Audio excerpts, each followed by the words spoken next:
This is the One Piece Podcast, episode 876 for the week of Monday, July 14th, 2025. My name is Zach. And my name is Ed. And on today's episode, as usual, our very special guest translator for One Piece in Weekly Shonen Jump and Manga Plus, we have Stephen Paul with us. How's it going, Stephen? Good. It's a good weekend. We also have our anime recap host, Sam Leach. How are you doing, Sam? I'm doing all right. Although, ironically, we don't have an anime recap this week, but... Yeah, we're here really to chastise you and guilt you about it. And we have the host of Quest for the Best, trying to find the best anime out there, and it's not One Piece, but we'll figure that out later.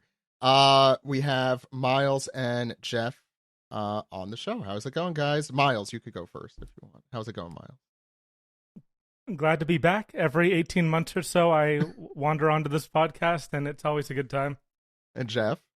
I'm also very glad to be back, talking One Piece again. Gave me an excuse to catch back up because I fell a little behind, and man, what a ride the last little bit's been. Yeah, we get a lot of that here. Yeah, I was going to say, we're the people who get people to catch back up when they come on. I think you got me to catch back up the last time I came on, too. I think not so. Sure. Should we be having you on more often? Yeah, why not? You know, help keep me regular. Yeah.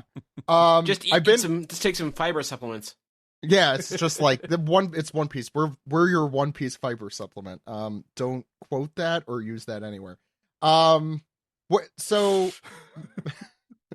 Miles, nice to have you back. Geoff, nice to have you back. Do you want to talk a little bit about your guys' podcast? I've really been enjoying it, despite the fact that my anime knowledge is really just One Piece is a lot of time. But yeah.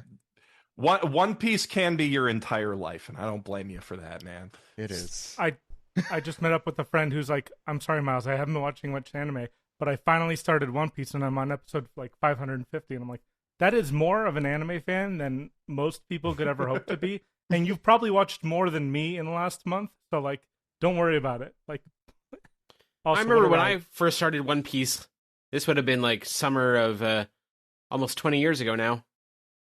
And I watched through like 260 episodes in a couple of months. And that was such a big deal back then, but now it's really not. Yeah, that was summer of 2006. Everyone was like, wow, what a long anime. 260 episodes. Seriously, that's crazy. I can't even handle that. And then... It is a long anime, 200. Later. 200-something episodes for an anime would be really long if you were pitching for anything. Yeah. For anything in the world. Like, it's just hours of content. I was doing 10 episodes a day when I got caught up, because in high school, like, I was just a very poor student. And so it took me, I think, only like, I don't believe that, Miles. A month and a half. I've seen your spreadsheets. Oh, yeah, I was doing those instead of class. Oh, so, it's a better use of time.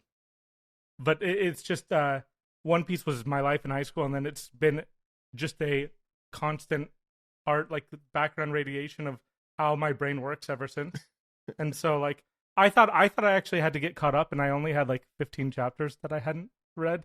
So I was more caught up than I thought I was. I thought I was like closer to where Geoff was. There's been a lot of breaks. Geoff, where were you?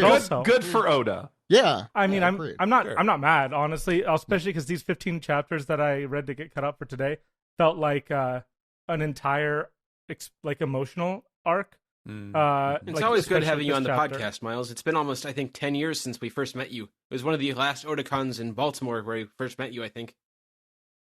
I had met you guys, but you hadn't met me. So I had been to your panels before for a couple of years at like Anime Expo. I won like a Davy back fight when I was in high school. Oh no. Can't we all say we won a Davy back fight in high school at some point? I'm not gonna. I won't embarrass you with regaling stories about Miles. Yeah. No, please go ahead. No, I'm done. Geoff, if you want more embarrassing stories about Miles, you should come to the Quest for the Best podcast. That's like at least 50% of it. We watch anime sometimes. It's honestly like this podcast is good for keeping Geoff and I honest for our One Piece. The whole point of the podcast was we were watching anime together on Sunday nights, but we were really bad at the watching anime part, and we just talk about anime on Sunday nights. And so this podcast is, hey, let's try and fill the gaps in our knowledge, but also make our own definitive, 3 dudes in a hot tub watching anime 5 feet apart. Mm-hmm. I thought you did it. I thought you did video, but now I'm doubting it. Well, you get to see that. Well, that's the premium content. That's that's how we do our podcast. People to watch Space Runaway Ideon. That's always a recommendation of mine. It's on my list.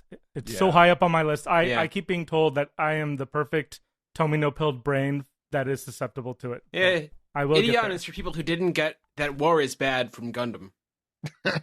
And like lovingly animated pictures of people's heads blowing up when their spaceship is blown up. Don't ruin the whole thing for me. Those are the God. And also, you can see where it inspired Evangelion. A Tomino anime where people die horribly. What'll they think of next? And War is Bad. This is a really good example of what our podcast is like, where we get off the rails immediately. And are talking about anime. I know, that's why I don't feel bad about getting off the rails immediately here. But I was going to say that's how our podcast started as well. I think the best podcasts are the ones that are just a bunch of people. Doesn't have to just be three guys in a hot tub.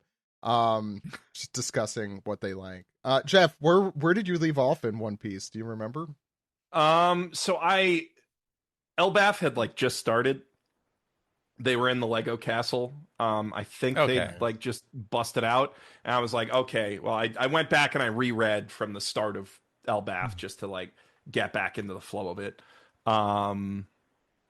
Yeah, that's not too bad. Yeah, that's not bad at all. Yeah, I mean, that feels like it feels like both recently and a long time ago simultaneously somehow.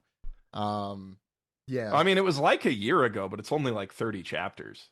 Sure, sure. But speaking of your anime prowesses, I'm listening. I'm like, wow, they know so damn much, and I'll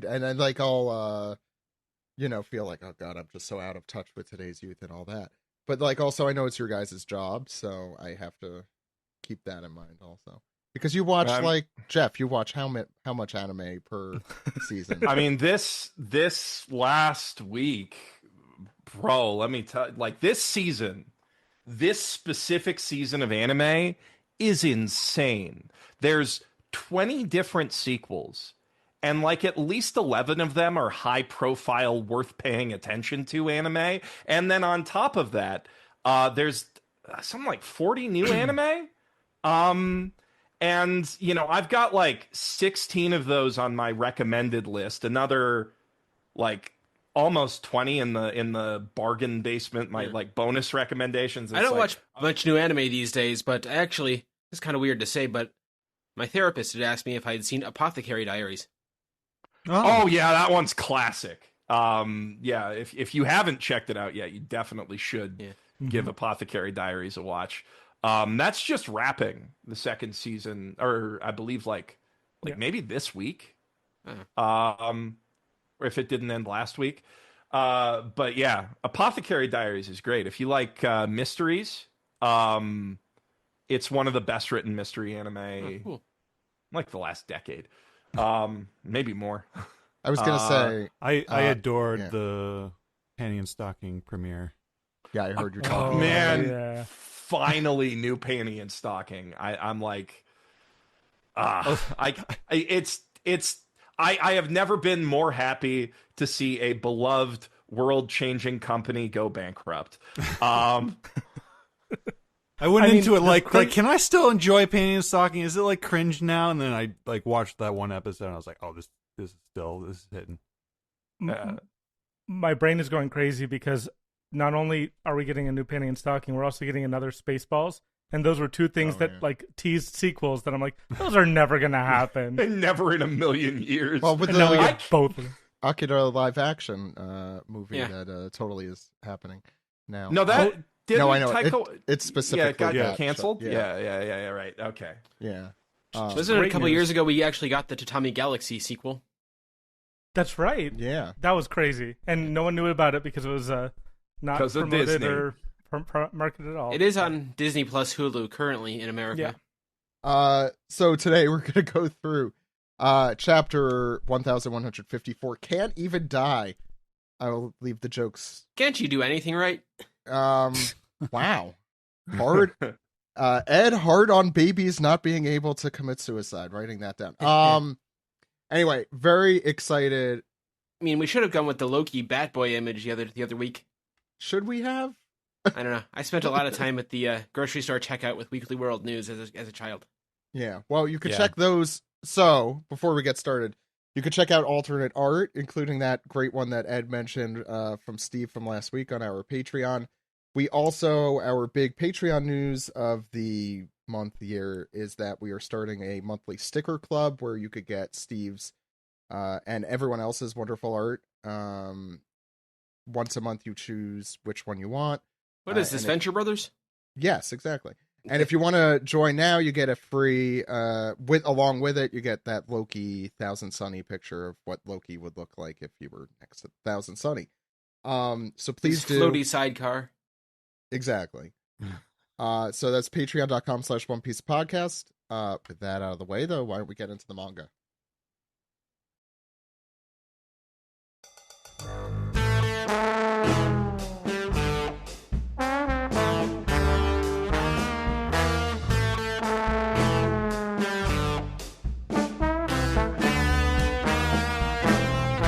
This is the manga recap for chapter 1154, Can't Even Die. Why do all of the chapters lately sound like someone's exclaiming something at me? You can read this chapter and all chapters as soon as they come out at shonenjump.viz.com or mangaplus.shueisha.co.jp. Ed, you wanted to talk about really badly, I think, the comment from Oda this week. Sure, Oda's author comment this week. He says, he doesn't say he went to the Dodger game, like we were speculating, but he's probably still did.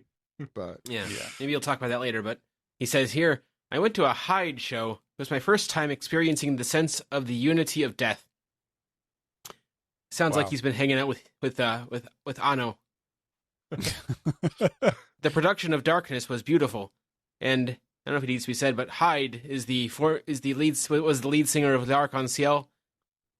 Yes, singer of many anime themes, and I was going to ask the Algonquin roundtable of anime experts we have collected here, your favorite Lark on Ciel opening themes. Just as a song, I think my favorite is Driver's High from Great Teacher Onizuka, and just for nostalgia's sake, I would go with Ready Steady Go from Full Metal Alchemist 03.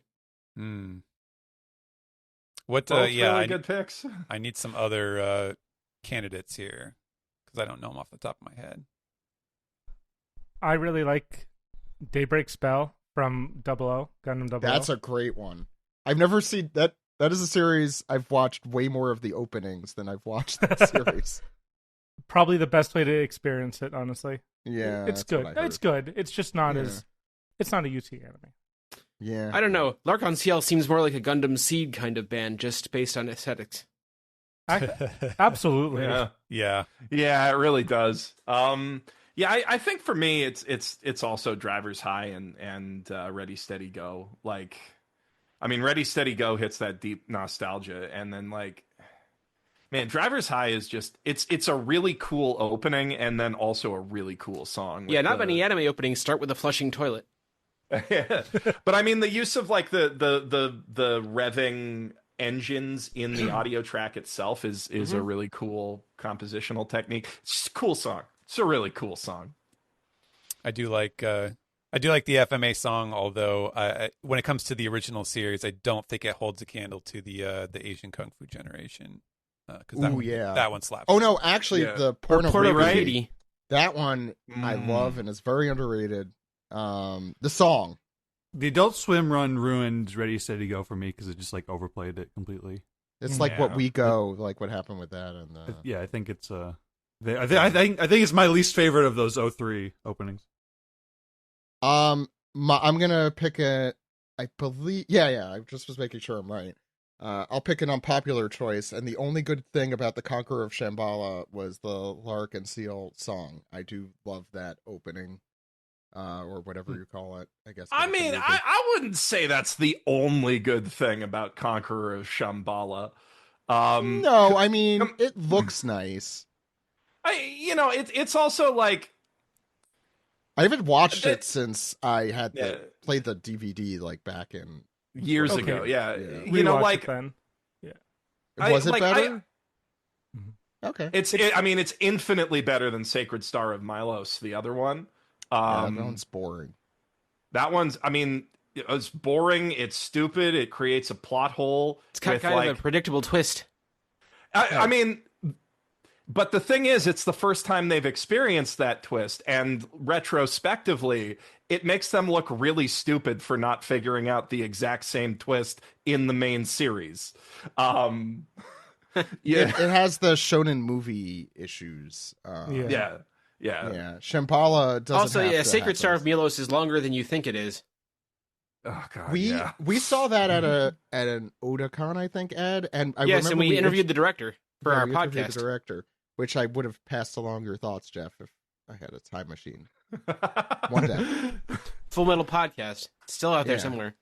I think so. So, but I that opening I think is great. Both musically and visually. I remember it being good at the time. Yeah, it absolutely bangs. I mean,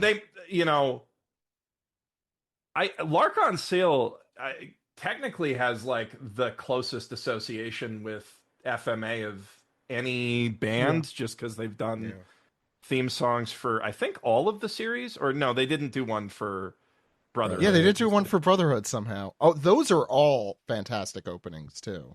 Yeah, but they did it for Milos. So, kind of weird. Yeah. Brotherhood. I mean, Brotherhood's just like FMA music just across the board is really good. Very good. It's very good. The thing they do, well, they do a lot well. I think there is a memorial best CD of all both series openings and endings. We should talk about the manga. Ed, what's going on in the cover page of One Piece? I always have a hard time sort of figuring out what's going on in these panels, but we got Ogre Child Yamato's Golden Harvest Surrogate Pilgrimage Volume 38.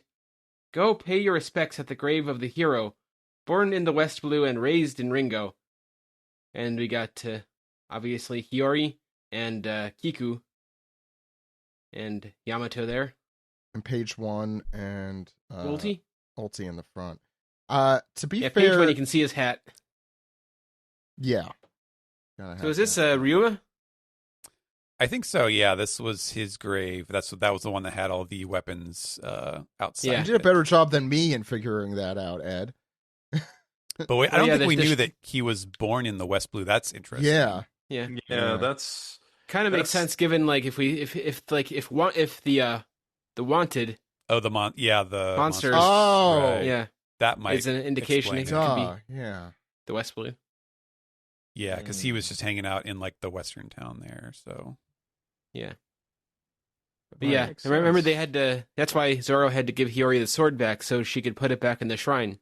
Yes. So, are they going to go get it now? That's no, not Hiyori. That's not Hiyori. That's what's her name, right? That's Kiku. No. The one pointing in the middle is the. That's Ocho. That's Hiyori. No, that's Ocho. That's Ocho, the gangster. Yeah. Mm-hmm. Right. I have a sneaking suspicion that like next couple chapter covers, one of them will probably have some kind of like. I mean, the fact that Ryuma was raised in West Blue is itself a little bit of a lore drop. Yeah, born in West Blue, raised in Ringo. West Blue. Yeah, raised in Ringo. Sorry, but I have a feeling that's right because he did become a member of the Shimotsuki family at some point. Yeah, I have a feeling that when they get inside the shrine, there might be some like more low key, big lore revelations in there. I don't know. I'm, you know how sometimes these chapter covers they just like drop something crazy with no commentary. Yeah, and you're just like, oh, that's how that works. Right. You know, he's had a lot of those in the cover stories lately. The Germa 66 one, which featured no Germa 66 in it, had a lot of that. Yeah, I feel like this one's setting up for the next one. I like the back half or whatever section we're in of this cover story a hell of a lot more than the first part, which was very slow. Considering, what it is, but whatever. Any other thoughts? Cover page. We got some stuff to get into here, Ed. Yeah, want to get into it? Yep. Yes, I will give you the go ahead. All right. Yes. There we go. So we start off with Oda boxes saying, 63 years ago, the partner of Chief Jarl, oldest of the giants today, Beardfall Jarl, was killed by a young girl. The girl, a human, half destroyed an entire giant village. Her name was Charlotte Linlin. We see little Linlin with her drooly lips and tongue hanging out. Mm-hmm. Look at that little Linlin. Yeah. And she would later be known as Big Mom, Emperor of the Sea. Well, duh.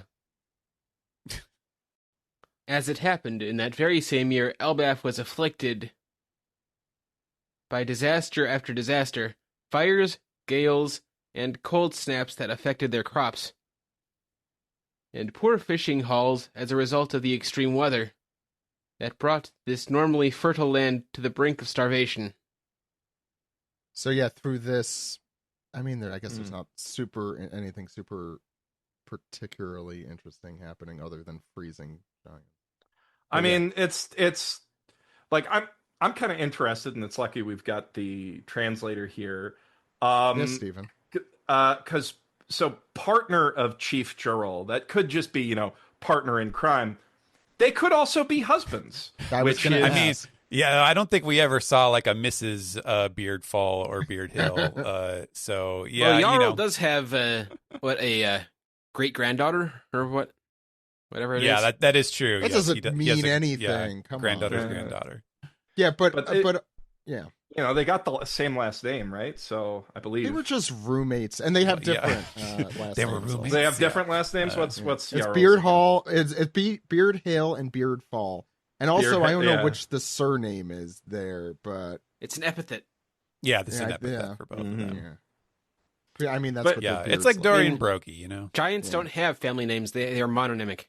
Wait, are Dory and Brogey partners too? Oh no, we discussed that already. We had a whole Oimo episode and on this Kashi. about that. Yeah, Yeah. they're There's a all lot of partners. there's a pattern here I'm seeing with the Giants. Well, look, you're out on sea. Yeah, whatever. yeah, Maybe Elbaf is just extremely gay, and that's fine, and expected if anything. I mean, they're crossing rainbow bridges just to get home. That is true. That's right. It's really yeah. You're right.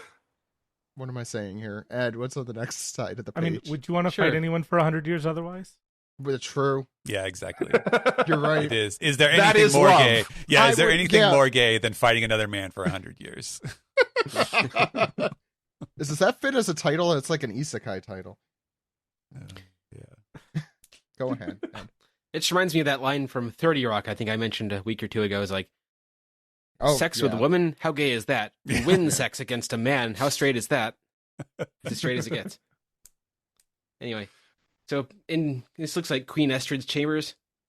This is her yelling, "You see, it's because of the child. The kingdom is now under its curse because you didn't kill it like I told you to," as Harold seems to be exasperated at the foot of the bed. He's got like sweat coming off his head, and he doesn't really have a response to this. It's just a random guardsman or something. It's not Harold. Oh yeah, some guy wearing a horned helm. And the guard says, "But surely that's a coincidence." She does not like being called Shirley. And she sort of recoils in fear, and something cracks. And we see Loki peeking out like, "Ah!" And she's like, "Hey, it's looking at me." With its creepy eyes. Kick it out. Don't let that monster near me ever again. Ah! Prince Loki, you mustn't approach your mother's chamber. Poor Loki. Ah! She screams again. Put out the beast's eyes, or this country is ruined. It's all under a curse. More screaming. The yelling, by the way, is all from baby Loki. Yeah, poor little. Yeah. Yeah. Except when she screams when he busts through the wall. Looks like he's in his way. Yeah, That's yeah. how He's cool. Yeah. Kool-Aid Manning through the door. Or Jack Torrance Wait, is that the door? Because it looks like the door is next to him. I think literally going through the door. Yeah, he's like breaking a piece of the door. Yeah, like The Shining. Or no, I guess like The Shining. It's Loki. Here's Loki. Oh yeah, no, it is a door. I guess there's like a window next to it, or I'm not entirely. It's like one of those sure fancy doors with like the little square. Yeah. There's a name for that just goes into the bathroom. Just locked him in the bathroom. Okay, yeah.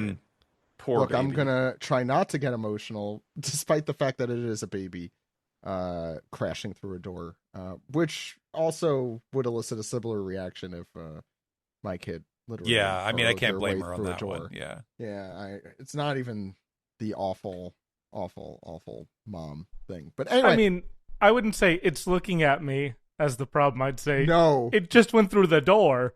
Yeah. I like how the baby's already bigger than the guards. That's yeah. It's a Who great are also giants. yeah. Giant amongst giants. We go to the next page as we see another child crying out of hunger, and the mom explaining that was the last loaf of bread that they had. And you have two random giants arguing as should we raid? Should we steal? Come on, let's take from the humans. It would be easy, like taking candy from a baby. Or taking candy from a human. And that's part of our history. That means it's okay. And the other is like, no, we have always fought with pride. That's just a story we tell ourselves for some reason. And then you get the four random giant schmucks here saying that the Huntsman village is attacking. And what, them? No. And then you have this other random guy here. Are the two of these random guys? I don't know. Some amount of these people saying they've taken out the villages, other villages. Don't let them pillage us. And we get back to the Oda box here explaining what's going on in case you didn't get it. Explaining that at this time, Elbaf had little internal cohesion and cooperation. Civil wars were not uncommon, and with the desperate food situation, the fighting only grew worse. Many died. The country was plunged into chaos, and over time, the people grew sick within their hearts. Yeah. Why can't this happen to the world nobles as well? They're starving. Yeah. Well, they were already sick. They were always sick within their hearts. Let's be honest there. And he's like, then you see this old decrepit man saying, from what I heard, the prince at the castle's accursed. And we head toward Hyruden's home, presumably, as this man, it's the same person, opens the door, busts it open, not in the same way as a baby would, mind you, saying, hey, Hyruden, your brother has put a curse on this land. He's trying to kill it. And he's like, I was trying to eat my lunch here. And you're his brother? So you must be a sacrifice. There wasn't a question mark at the end of that. Why I said it like that. And then, being the proper parent here, like finally some good parenting in this manga. She's so gonna die. Saying, she better not, but she will. Ida says, why? My son's the sweetest, cutest boy in the world, and that means he's gotta live to be the oldest boy in the world. That part probably actually gonna happen. And you have the old guy saying, shut up, Ida. You just like him because he's your son. Was that the sequel to Old Boy, Oldest Boy? How long did you have that one ready? Actually, yeah, Zach. So jot this one down for Sai, because the listeners will know already by the time this comes out that we should be having Sai do our episode artwork. So write this one down. The oldest boy in the world, and it's a picture of baby, like little child Hyruden, but he's got like a gigantic beard, like he's got a huge white beard and like a walking stick, and he's like hunched over. How long did you have that one ready? since you translated this, I think. Anyway, we'll see, Stephen. Okay. And saying, so you must be a sacrifice. Sorry, we said that part. So he's gonna be the oldest boy in the world. Don't worry. And the guy comes out of nowhere, comes with his axe saying, "You had no right to science Harold like that, outsider." Seduce Harold like that. Shut up. What? Seduce. What did I said science? You said science. Yeah, you said science. Wow, having 2 kids really messes with your brain, right, Miles? Please back me up here.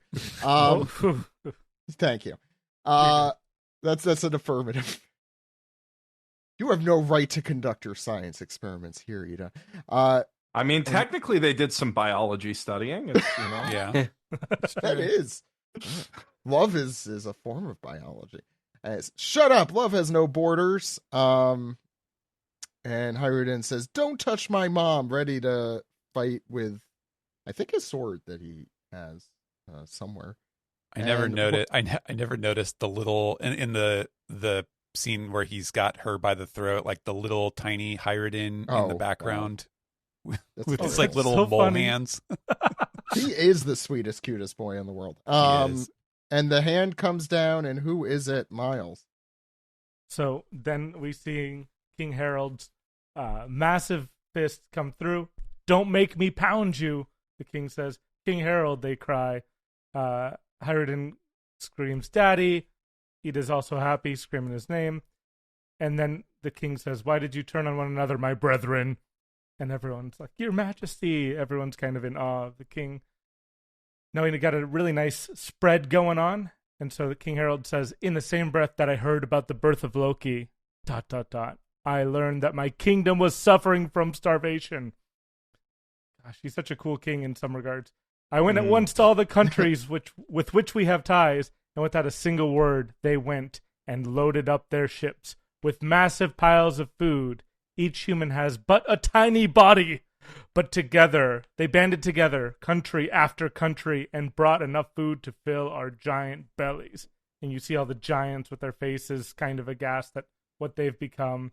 And you look at King Harold looking extremely kingly, making this declaration. And then you see ships overfilling with sacks of food. "Hey, how do we dock this island?"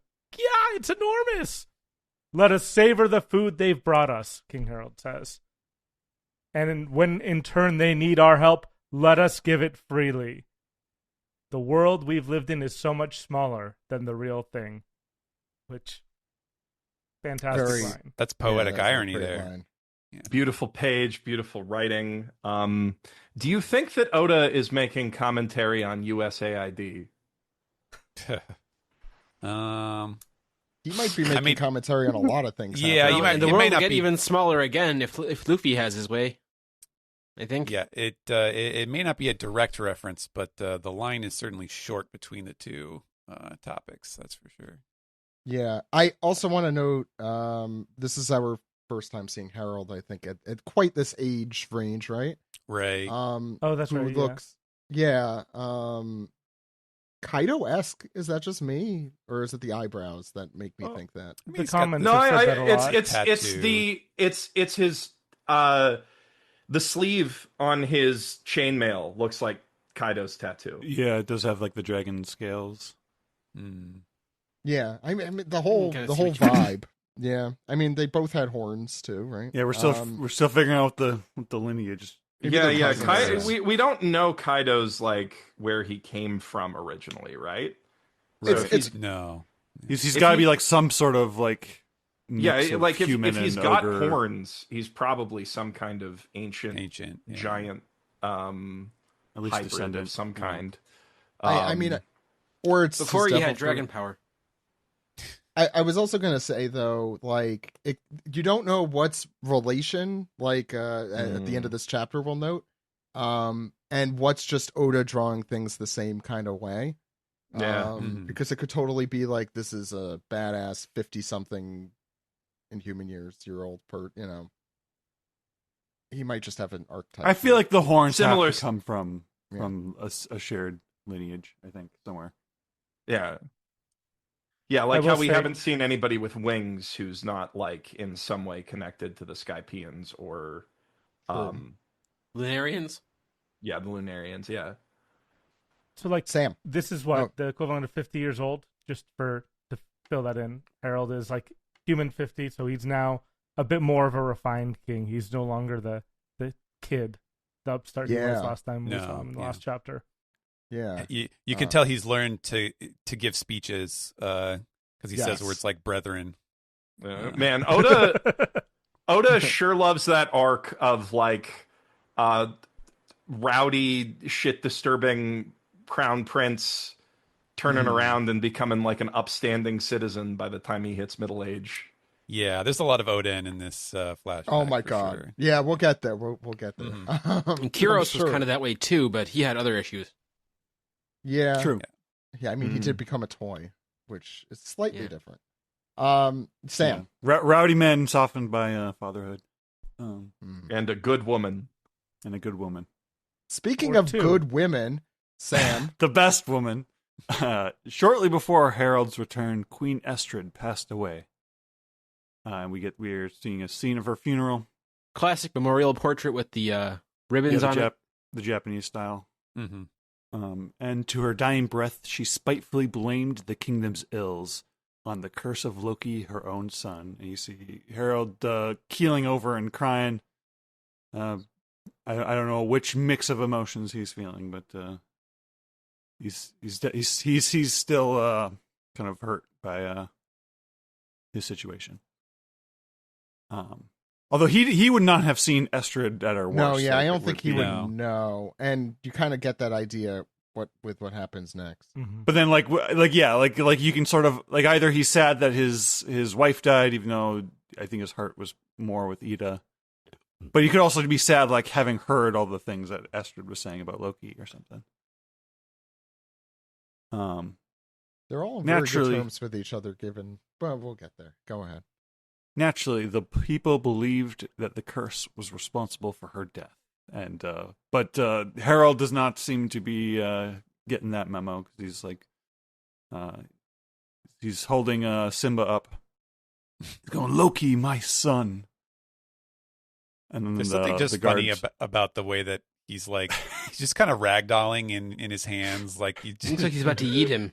This is how my dad holds my kids. This is this little onesie, his feet dangling. When you don't quite know how to hold a child correctly, and he's a little like potato sack of a baby. Yeah. But he's got this like world weary like deadpan. Like I'm just getting by, man. Yeah. This broke my heart seeing it. Yeah, it did. Yeah. One parent wanted him. And the guards are telling him he was born with an affliction of the eyes, let's say. Though he can see, I assure you. And Harold's just like, poor lad. And he's talking to Loki. Can you smile? I suppose not, after losing your mother. So he definitely doesn't really make the connection between what Estrid was saying and treating. I would say, if anything, he should Loki. smile right now. Yeah. And the narrator says, at just a few months old, Loki abandoned any hope for love. Harold's noting he's got lots of bruises. And the guards are like, oh, let's move on. Well, yeah. Awkward conversation to have with your boss about the baby you were supposed to be babysitting for him.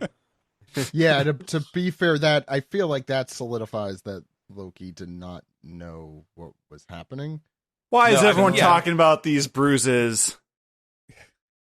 It's weird that you're bringing it up, frankly. Yeah, no, I mean, this page is so heartbreaking. Although it kind of changes it a little that Loki looks a lot like Satoru Gojo with the bandage wrap on his face and the short hair. Yeah. But yeah, I guess they I mean, we haven't seen his eyes yet in the future, right? So in the present, not today. Yeah. So it's not honestly, entirely when I saw clear what they did the to eyes it. in the baby form, I thought they kind of looked like the Thriller eyes from Michael Jackson's Thriller video at the end of the video. Mm-hmm. Yeah, I imagine them being yellow and blackish. Yeah, I'm imagining some red. Yeah, they look.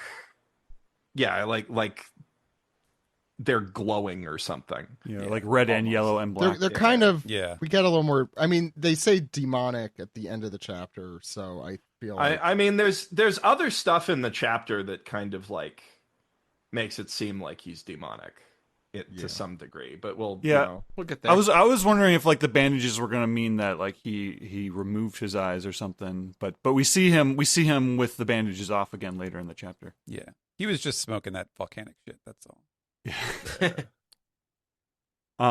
Moving on the next page, the narrator says, "Meanwhile, Harold's diplomatic ties paid off, and Elbaf survived its long winter." And they're like, "Branch Oda Route watching 1? Game of Thrones again? Possibly."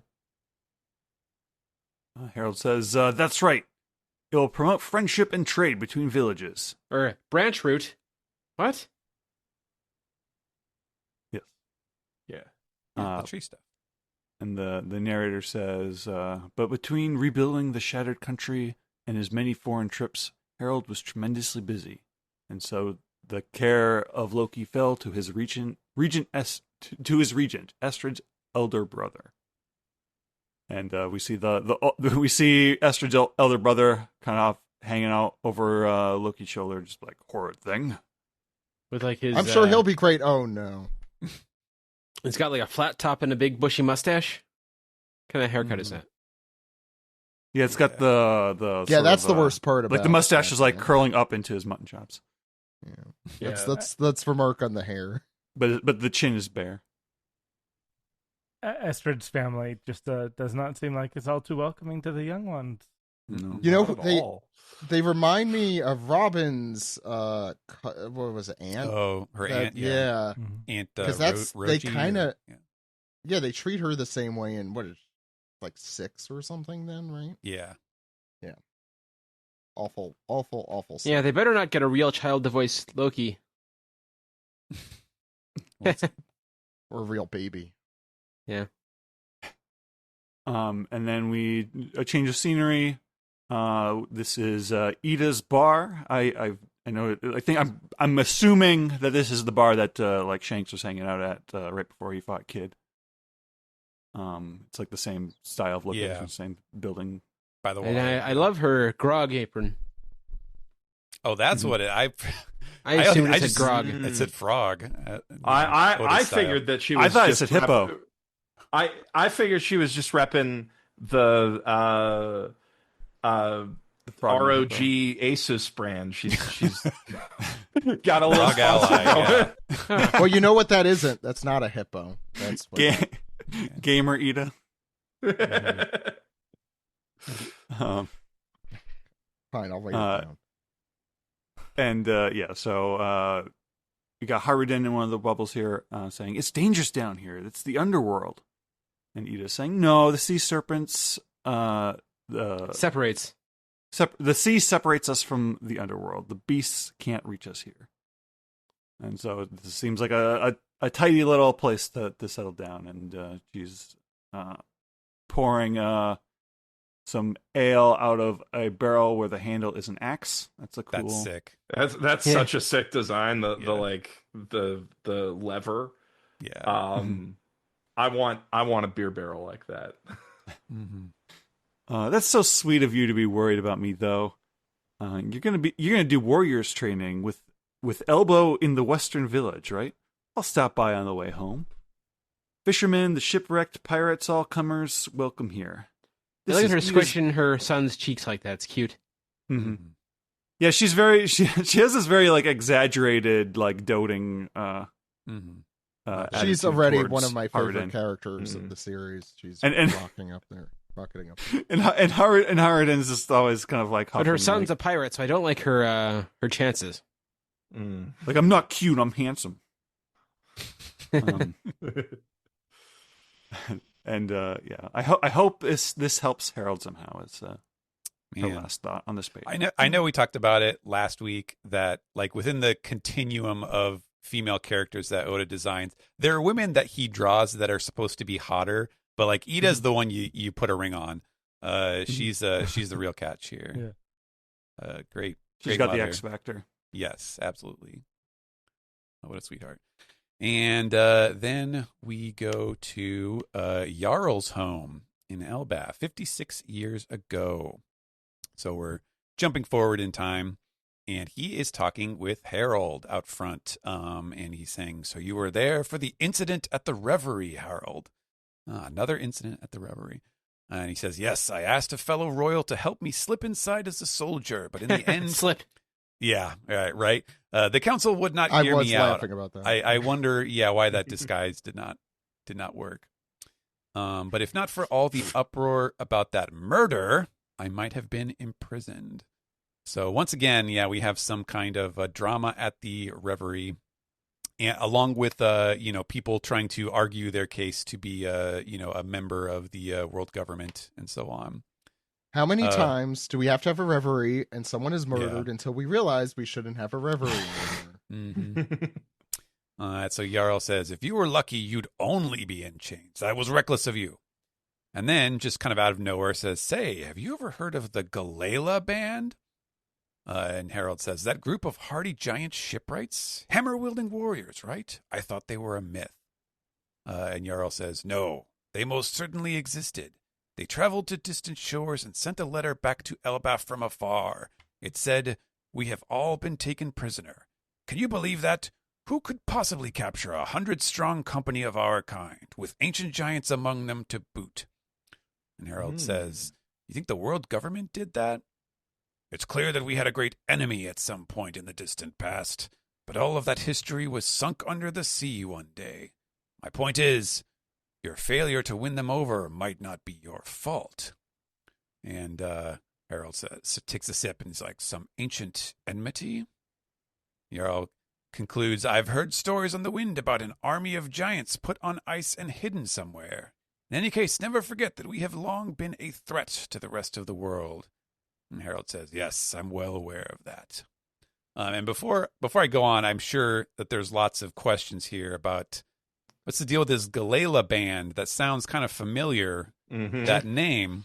Yeah, especially is that how that's pronounced? Shipwrights. Especially being, shipwrights. That's so strange. And frozen giants, like on Punk Hazard, maybe. That's that's another point of discussion. But as far as the name goes, this is one of those things that like only Oda would do this personally to me. America's sweetheart, giving me this kind of stuff. So Galela is written almost the same. It is not the same as the Galela Company. He is wrote that it how it's been pronounced this whole time? very slightly. Galila, Princess Galela, Organa of Alderaan. Galila. I mean, people can do whatever, but like in terms of the, it's Gareira in Japanese, and this is Gareira, where instead of extending the E sound, he uses the I, the E, the katakana for the letter I, which is basically pronounced the same way, but it is like textually distinct. And he also put it with some kanji that was like, the hammer, the Hammer War Group or something like that. So I could have literally called it Galela Company, but I didn't want to push my luck with confusing people. But yeah, Oda basically had this group that is said pretty much exactly the same way. It is spelled slightly differently, so that's why I used the I there to kind of to differentiate it from the Galela Company. But it seems, especially when you consider the shipwright part, it seems like it is very likely that maybe this was like the inspiration that Iceberg and Tom. Did Tom, or was it just Iceberg who created the Galela Company in Water 7? I forget, because that was part of the flashback of the history that they started it during the middle of that flashback. I guess Tom was part of that conversation.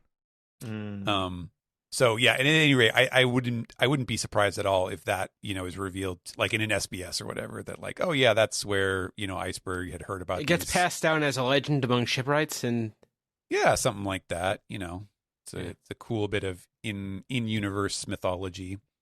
Yeah, I mean, it's possible that like Tom was a pretty old dude. It is possible that he met the giants when they were captured.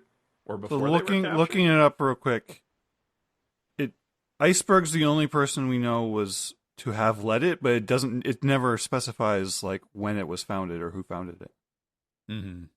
Okay. Well, it was wasn't it like an organization of a bunch of different companies that were conglomerated? Yeah, I think he unified them or something. Yeah. He was the business. So maybe it was just named for the legendary band. That's what I'm saying. Yeah, that's what I'm assuming here. But you can't tell because it's Oda. He's got to like throw something in that's very confusing and cryptic, and not answer the question that is natural to ask. But yeah, interesting. I'm not sure about the frozen giants, because at least I thought that the guys in Punk Hazard were like the pirates that Law like he took their hearts and he gave them to the world government. I thought he had like stashed their bodies at Punk Hazard or something, but I guess that maybe was never confirmed. Yeah, maybe I guess Iceberg is the founder. No, I mean, answers there of the company as it stands in Water 7. Yeah, because Tom's company was Tom's Workers. Correct. Yeah. that's true. And also, did we mention the Viking ship as the logo? Someone had mentioned. Yeah, well, I mean, it's a galley, which is right. Where that came from.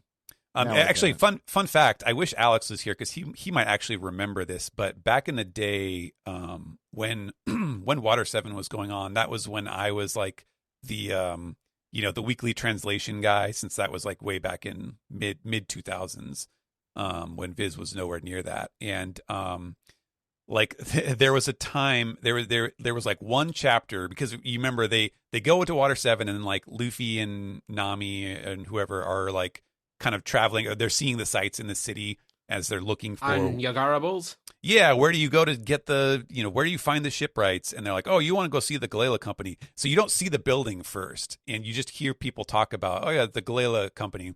And so at the time, I translated it as Galera, Galera, because that is like, that's the Spanish and Italian and Portuguese and all the like Southern European version of the English word galley, same Latin root, and because that's what it seemed like it was going to be. I was like, oh, it's named after this type of ship. That's perfect. And it's Mediterranean setting here in Water 7, and then like 1 week later, they go and you see on the side of the building is like this weird Galela thing, and I was like, oh, okay, I guess I would have had other ideas in mind, but Yeah. By the way, so this is from chapter 327. The specific backstory here is from Khalifa, so take it with a gigantic grain of salt. Long ago on this island, the shipbuilding industry was just beginning, and 7 shipbuilding companies competed with one another. He charmed the workmen with his brilliant shipbuilding techniques, Iceberg, and combined those companies into one. And 5 years ago, he started the Galila Company. There you go. So I wouldn't be surprised if he either named it after that, or if one of the 7 had that name or a similar name. Yeah, I mean, one of the former 7 could have been founded by the giant shipwrights. Yeah, very, very likely. Well, and then they're, like when they're all a prisoner right now. Wow. Yeah. And maybe like when all the companies merged together, they were like, okay, which of these brand names is the most globally recognized? And it's the one with the legend. No, that might have been the opposite, because I don't know if you want to be but back to the recognized chapter. for... There's more to talk about. The second thing that Ed did mention was the imprisoned. We talked about being in ice, being in Punk Hazard in chapter 660. And those guys definitely look pretty identical to me. It is pretty close, yeah, it looks pretty similar. Like there's some faces in that spread that, like, if you look at they're giants. Yeah, if you pull up the Ancient spread Giants from the spread from Punk Hazard, there's a dude near the like middle top of the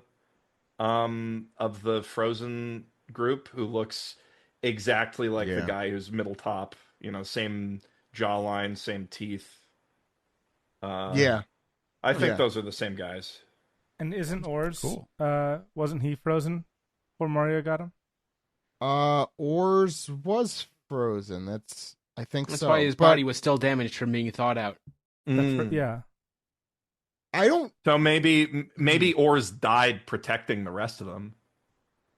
Or they're just completely unrelated. That's also possible too. They just got frozen in ice. But they do say that they had ancient giants with them, and there's not that many ancient giants left. So yeah, but it also looks like there's at least frozen in there at least one extremely large giant.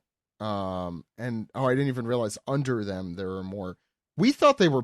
I mean, I guess they were prisoners. They are wearing prisoners' uniforms, so they were taken, I guess, and frozen as part of a... Carbonite? Yes, that's what I was trying to say. Yeah. Probably not the easiest to keep them and impel down. Probably, well, who even knows if it existed at that point? Although, or if it exists in the same, way it does today. Sorry, go ahead. Iceberg, though, he definitely helped them brand. He was like, let's spell it with a Y. It's cleaner. And a dash. Yeah. And so anyways, at the end of this scene, we then transition to a shot of the castle as we hear some horrible person say, "Oh, Prince Loki, killer of my beloved sister." And now it's my turn. Let's see. What rotten scraps shall I feed you today? Man, his head looks so stupid. It's just like got the worst combination of haircut, facial hair, and it looks like a really long squash or some sort of gourd head. And also like Dracula ears.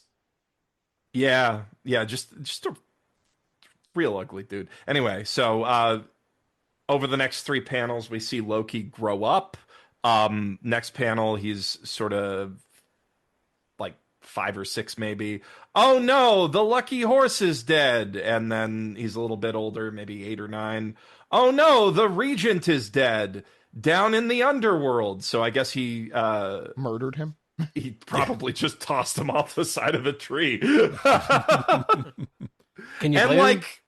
No, I can't blame him. He's smiling a little bit. There's his first smile. His first smile. He murdered the regent.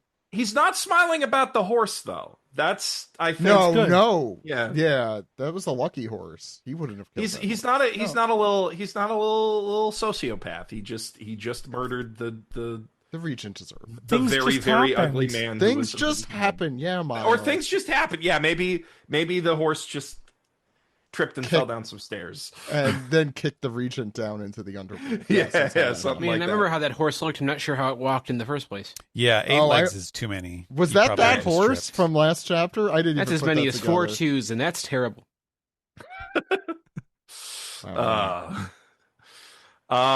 Okay, so 48 years ago, Harald built 8 branch routes in Elbaf, unifying the country and creating a vibrant trade between villages. My dream is for us to be connected to every country, and for giant kind to be able to live all across the world. You're the best, King Harold! I can scarcely remember how he used to be. Harold is now a king for the ages. That's usually something people say after someone dies. Yeah, I mean, he's getting close. We're getting to that point in the flashback. Why do you look so pleased, Hadrudin? I don't know, Hadrudin. How do you say that? Hadrudin. Hadrudin. Okay. Why do you look so pleased, Hadrudin? You're not the king's real son. Loki's our only prince. You're just a bastard. Look out! King Harald has gone on another one of his trips, and you know what that means? Bolt your doors! Bring the children indoors! Come on, boys! Destroy them! This is Elbaf, land of the mighty! The weak don't deserve to live! Loki, meanwhile, caused harm and destruction, and mocked those who ran from him. Oh my god, the perfect voice for him. I didn't think of that. I don't know why. When in doubt, Meowth. True. But also, we get the return. There's a lot of Strong World cameos in this chapter, and they're once again all the Strong World animals from the beginning of the arc. Yeah, the Underworld beasts. The Underworld beasts, that's true. Who are also the Strong World designs, as we mentioned at the beginning of the arc many moons ago. Yeah, Stephen. And speaking of Odin, I can't believe we got another hide the kids, hide the wife scene here. I was thinking that too. Yeah. This one has really slightly different connotation since he's murdering them. Yeah, he's attacking pillaging. them. He's pillaging.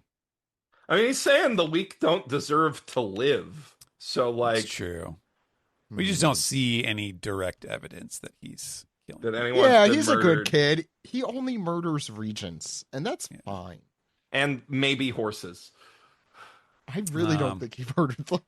Yeah, there's got to be something else going on. Yeah, that horse tripped on its legs. But then a mysterious figure steps into the frame and says, "Hey, Loki!" Literally puts his foot down. Yeah. Mm-hmm. He ain't standing for these shenanigans. And we see that it is Hyrden. And even though it's years later, he still has a bandage over his nose and on his face. He's just perpetually wounded here. Adorable is the word you're looking for. He's got his little like rounded like kids, Playmobil sword here. And he's like, "Don't mess up the village Dad worked so hard to rebuild." And Loki responds to that, "Huh? He's my dad, not yours. That guy might get a lot of respect, but he tries to be friends with those tiny little bug humans. It's so stupid." Which is a really interesting interaction there because it shows you that Loki values his status as like, yeah, the king is my dad. Like, I'm the prince. Mm-hmm. You're not. But also, I hate my dad because that guy isn't worth the respect that he gets. So there's a lot of conflict here in Loki's worldview. Kids, not surprising. They don't make sense. Yeah, anything I don't like is stupid. That is true. And Hyrden says, "You have to see everyone at the same eye level.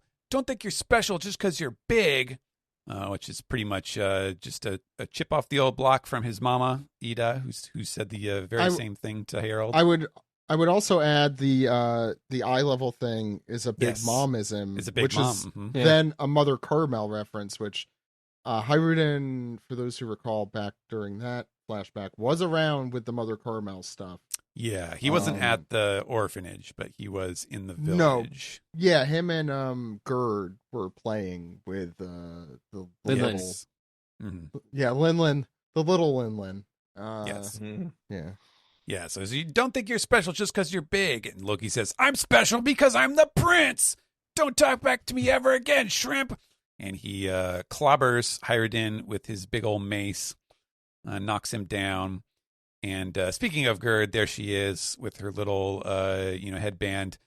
Hyrden! And little Goldberg is like, "Stay away, Gerd, or Loki will think we're friends with him, and then he'll hit us." And then she proceeds to hit him and says, "We are friends with him, dummy!" All the kids are gathering around Hyrden, and they're all like, "Hyrden, are you okay? Hyrden, help him!" And Loki, clearly, ostracized here, is furious at the difference in treatment. And then he kind of puts on a smirk, a brave face, and he's like, yeah, little creep, you're a loser, Hyrden. Look at you weaklings licking each other's wounds. You're the son of a mother with tainted blood. And so, he's just hurling every insult he can think of at them. And then the guards step in, and they're like, "Your Highness, that's enough. He's the king's son as well. He's a prince." He's like, "Don't call him a prince." So he's, lashing out, attacks the guards, and the narration continues. But no matter how much he harmed and destroyed, Loki could never fill the hole at the center of his being. As you see in the aftermath of his, rampage, there's the mother glaring at him and cradling the child, and and Loki is really kind of soaking up all of this antagonism that is all of his attention. Yeah, it's the bad attention, the mutual antagonism going on here, and he's got this funny little expression in the middle of like, his nose is running, so it's sort of like he's absorbing it, like he realizes, man, everybody really hates me here. And then at the very next panel, we see a long shot of Elbaf, and there's a little like trail of dust or something. As we could see, something has fallen. Something has fallen from the tree, and then boom, creates a cloud down in the underworld among the mountains. And it is Loki, who has landed, much like Kaido on the first time we saw him. He's landed, and he's sobbing to himself. And we see his eyes, he's still got the eyes, of course. They haven't been poked out. And he says, I can't even die. Can't you do anything right, boy? This is a rough set of pages. Like, just what a vivid portrait of who Loki is at this point in his life, and what he's going through. It's also like, like the last little bit is really interesting. This is what I was talking about with the demonic thing, right? Because like through this whole arc, we've seen that the demons are immortal and they recover from injuries that would kill normal people, right?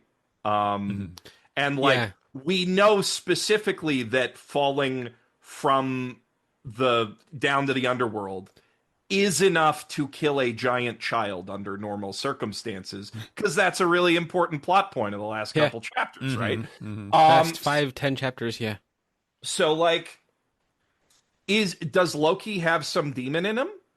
It's just funny about Loki's thought process. Well, mommy hated me and now she's dead, and daddy's going on a business trip, so I'm going to raise hell and destroy everything and get everyone's attention, make everyone pay attention to me. Yeah.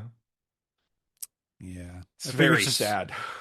Yeah. It's like he has whatever the quality that Kaido has, where it's like you just cross that threshold of being so big and tough that you can't. Yeah. Which also, that's yourself. Like the parallels to Kaido here kind of make you wonder again, does Kaido have some kind of ancient giant DNA, or maybe even a demon of some kind? Were the ancient giants related to demons? Because the demons like have horns, I think, when we look at when people get turned into demons. That might just be their helmets. We really don't know a lot. We're only just sort of seeing the like reversey power. But like, I'm wondering if that's part of why Loki is the way he is. I mean, the eyes are also, they're not like Imu's eyes, but there's clearly something going on there, right? Yeah. I mean, I think go ahead. I'll let we can finish the chapter here. Yeah, my only kind of what I'm wondering with that is I'm wondering if Loki is partly demonic or something. Is that going to come back when they're fighting against the other demons? Like, is he immune to getting reversied? I just take the demon power. I feel like that's a power. Like that's a thing that's a process that Imu applies to their chosen ones. I don't know if I mean, like we got that big lore dump like 10-15 chapters ago about like the most we've seen of the Void Century so far, right? And pre-Void Century with like the legends of the three ages, right?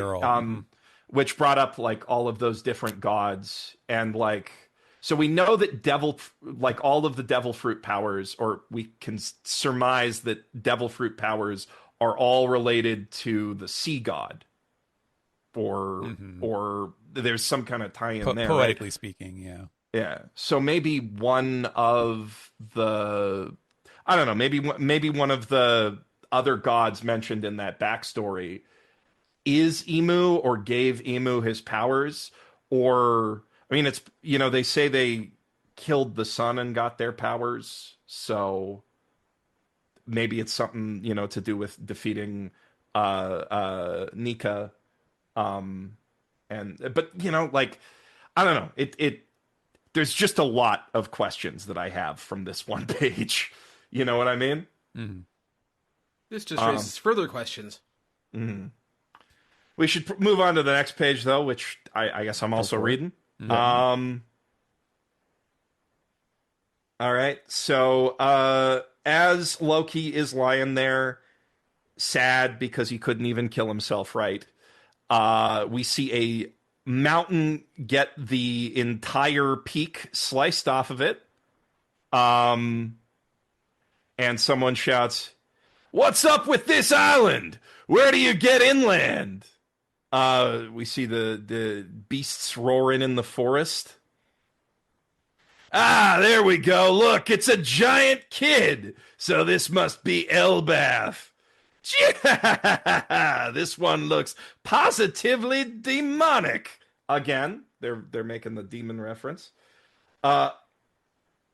But it seems too big, even for a giant. Is he crying? That's a very young Edward Newgate, the youngest we've ever seen him. Yes, with his flowing locks and big mustache. Very handsome man back in the day. Beautiful. Strong chin. And we're finally introduced to one of the longest running mysteries in all of One Piece, as Rox D. Zebek walks up. The Oda box says, "This man, whom Harald had met at the Reverie 8 years ago, killed a Navy headquarters admiral and fled. Now the government has placed a heavy bounty on his head." All right, Brat, you're going to say yes twice, because that's the answer I want from these questions. Question 1, is this Elbath, land of the giants? Question 2, is Harald here? And we get a big close-up on Rock's face. Look at that nose. Yeah. There's a little note down there at the bottom. What is? Yeah, what is Jeff. Yeah. I don't know if you want to read the note. On Oh, that. yes. Future captain, Rox D. Zebek, future captain of the Rocks Pirates, father of Blackbeard. What? Boom. Yeah, gotta see it. I want to see his color. I'm surprised that they're not considered His hair. a pirate crew yet. You do Yeah, see that's the interesting. family they resemblance. weren't they an all-star crew? Well, Oh yeah, that would be Like later. Whitebeard's following him, Shiki's following him, presumably Stussy's following him, but they're not considered the Rocks Pirates yet. Mm-hmm. Yeah. yeah. What are It what was are Zoro, Nami? Wait a second. They were Straw Hats.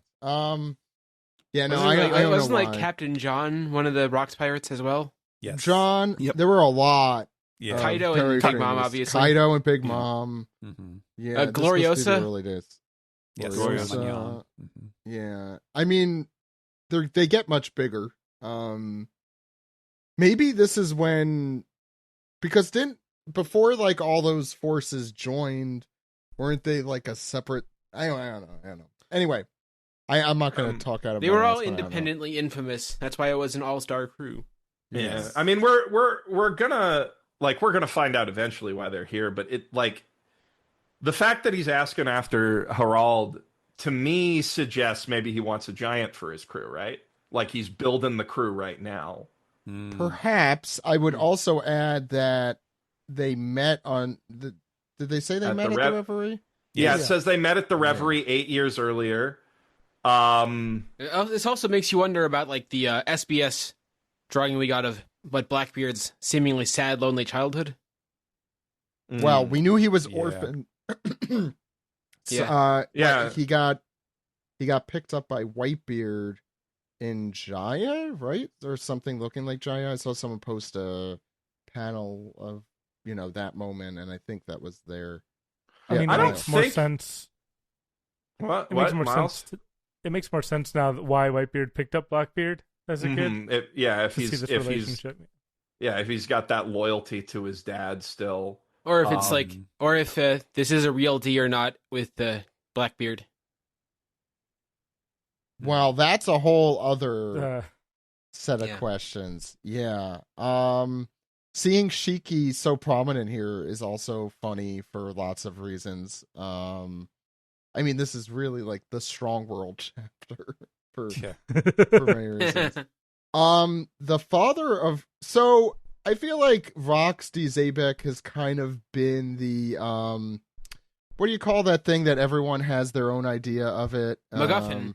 MacGuffin. Well, yeah. For all fan theorists, like what? Oh, you mean a Rorschach test? Rorschach test. That's what I was looking for. Thank you. I forgot that character. Rorschach D. Zabek.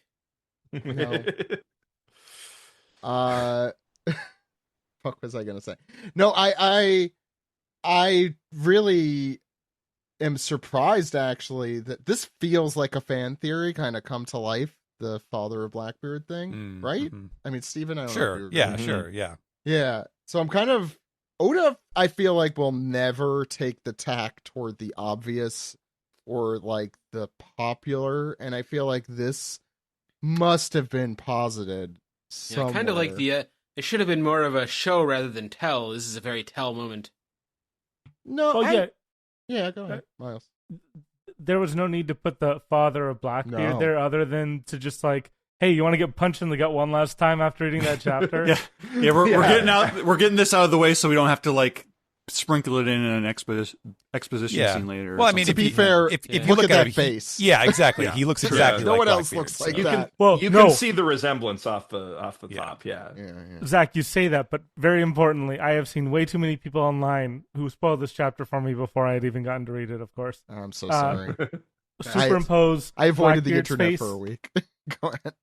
Superimpose Blackbeard's face on one half of Zabek's face and Buggy's on the other.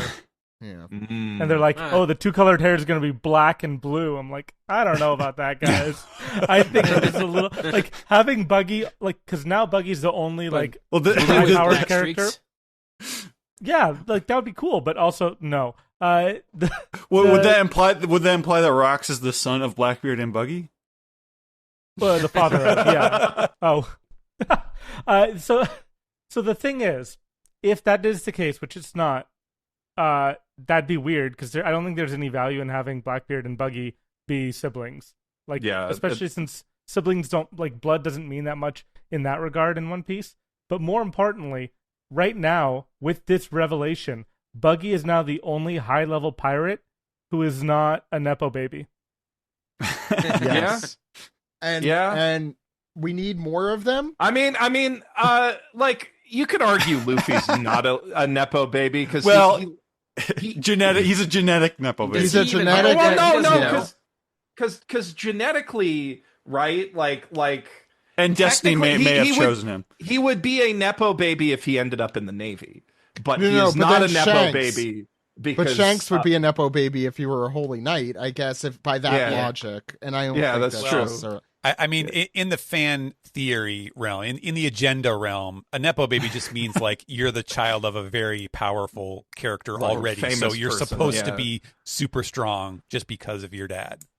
I mean, and Luffy was going to be super strong because of his grandpa, if not, like, ignoring his parents, right? Yeah. Right. So, like, everyone's a Nepo baby.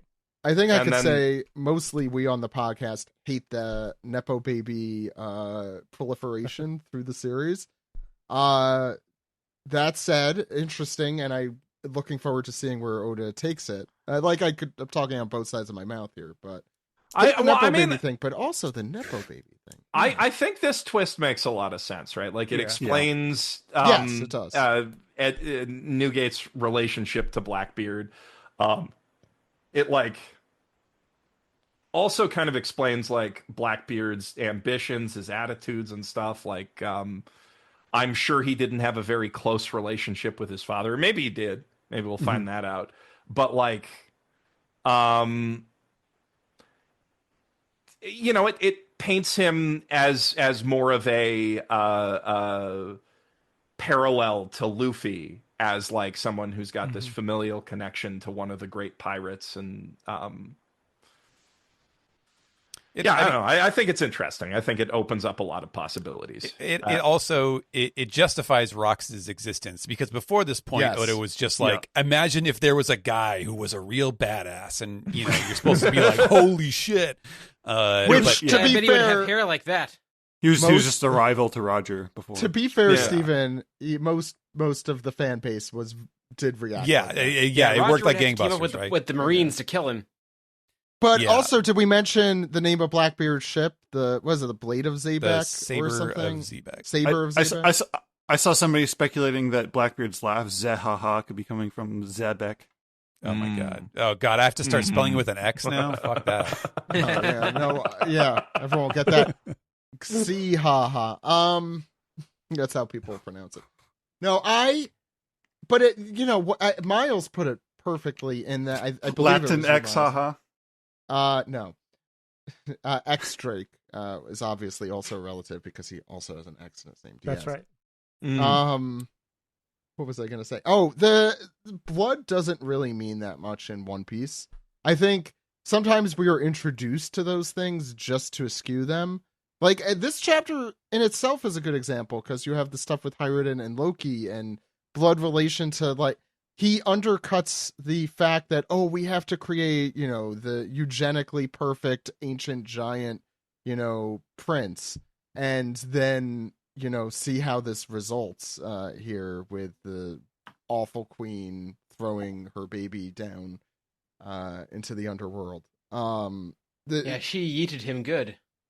The blood does not. Blood, if anything, means the opposite of what you expect, I think, in One Piece for Oda's point of view. I don't know. That's I think he argues for that, but also the track record of the characters themselves might suggest otherwise, because like Loki is clearly a very powerful and important character here. I think we're just getting started with him in the maybe I should say, like, if you're a power scaler, yes, blood means a lot. Yes. If you're looking at them as characters and how they develop and what they look for and do and act like, I don't think those things align. Well, if you talk like Oda's very much a nurture over nature type writer. Yes. When it comes to all of his characters. Yes.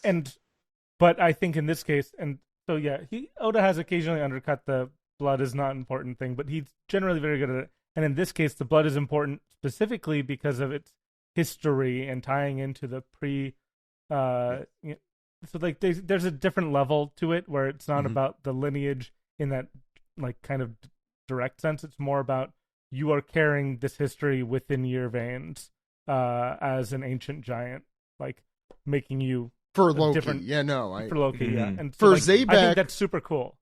And on Zabek's end, it's actually kind of cool that these two plot lines kind of parallel each other, considering it's one line at the very end of the chapter.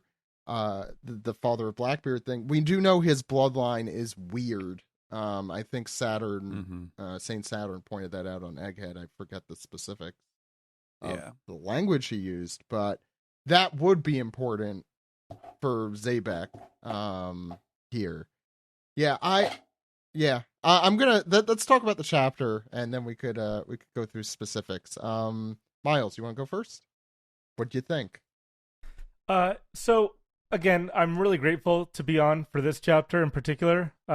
A good flashback chapter is always the best, and so we go through all this time really looking at this kid. Well, he's a kid here. Looking at this cursed child as a sick character, as like an evil character. And the thing is, I was really in the belief, I thought Oda got me once again, where I thought we were going to have yet another quote unquote villain be like truly villainous. And then here we go. Once again, I'm fooled.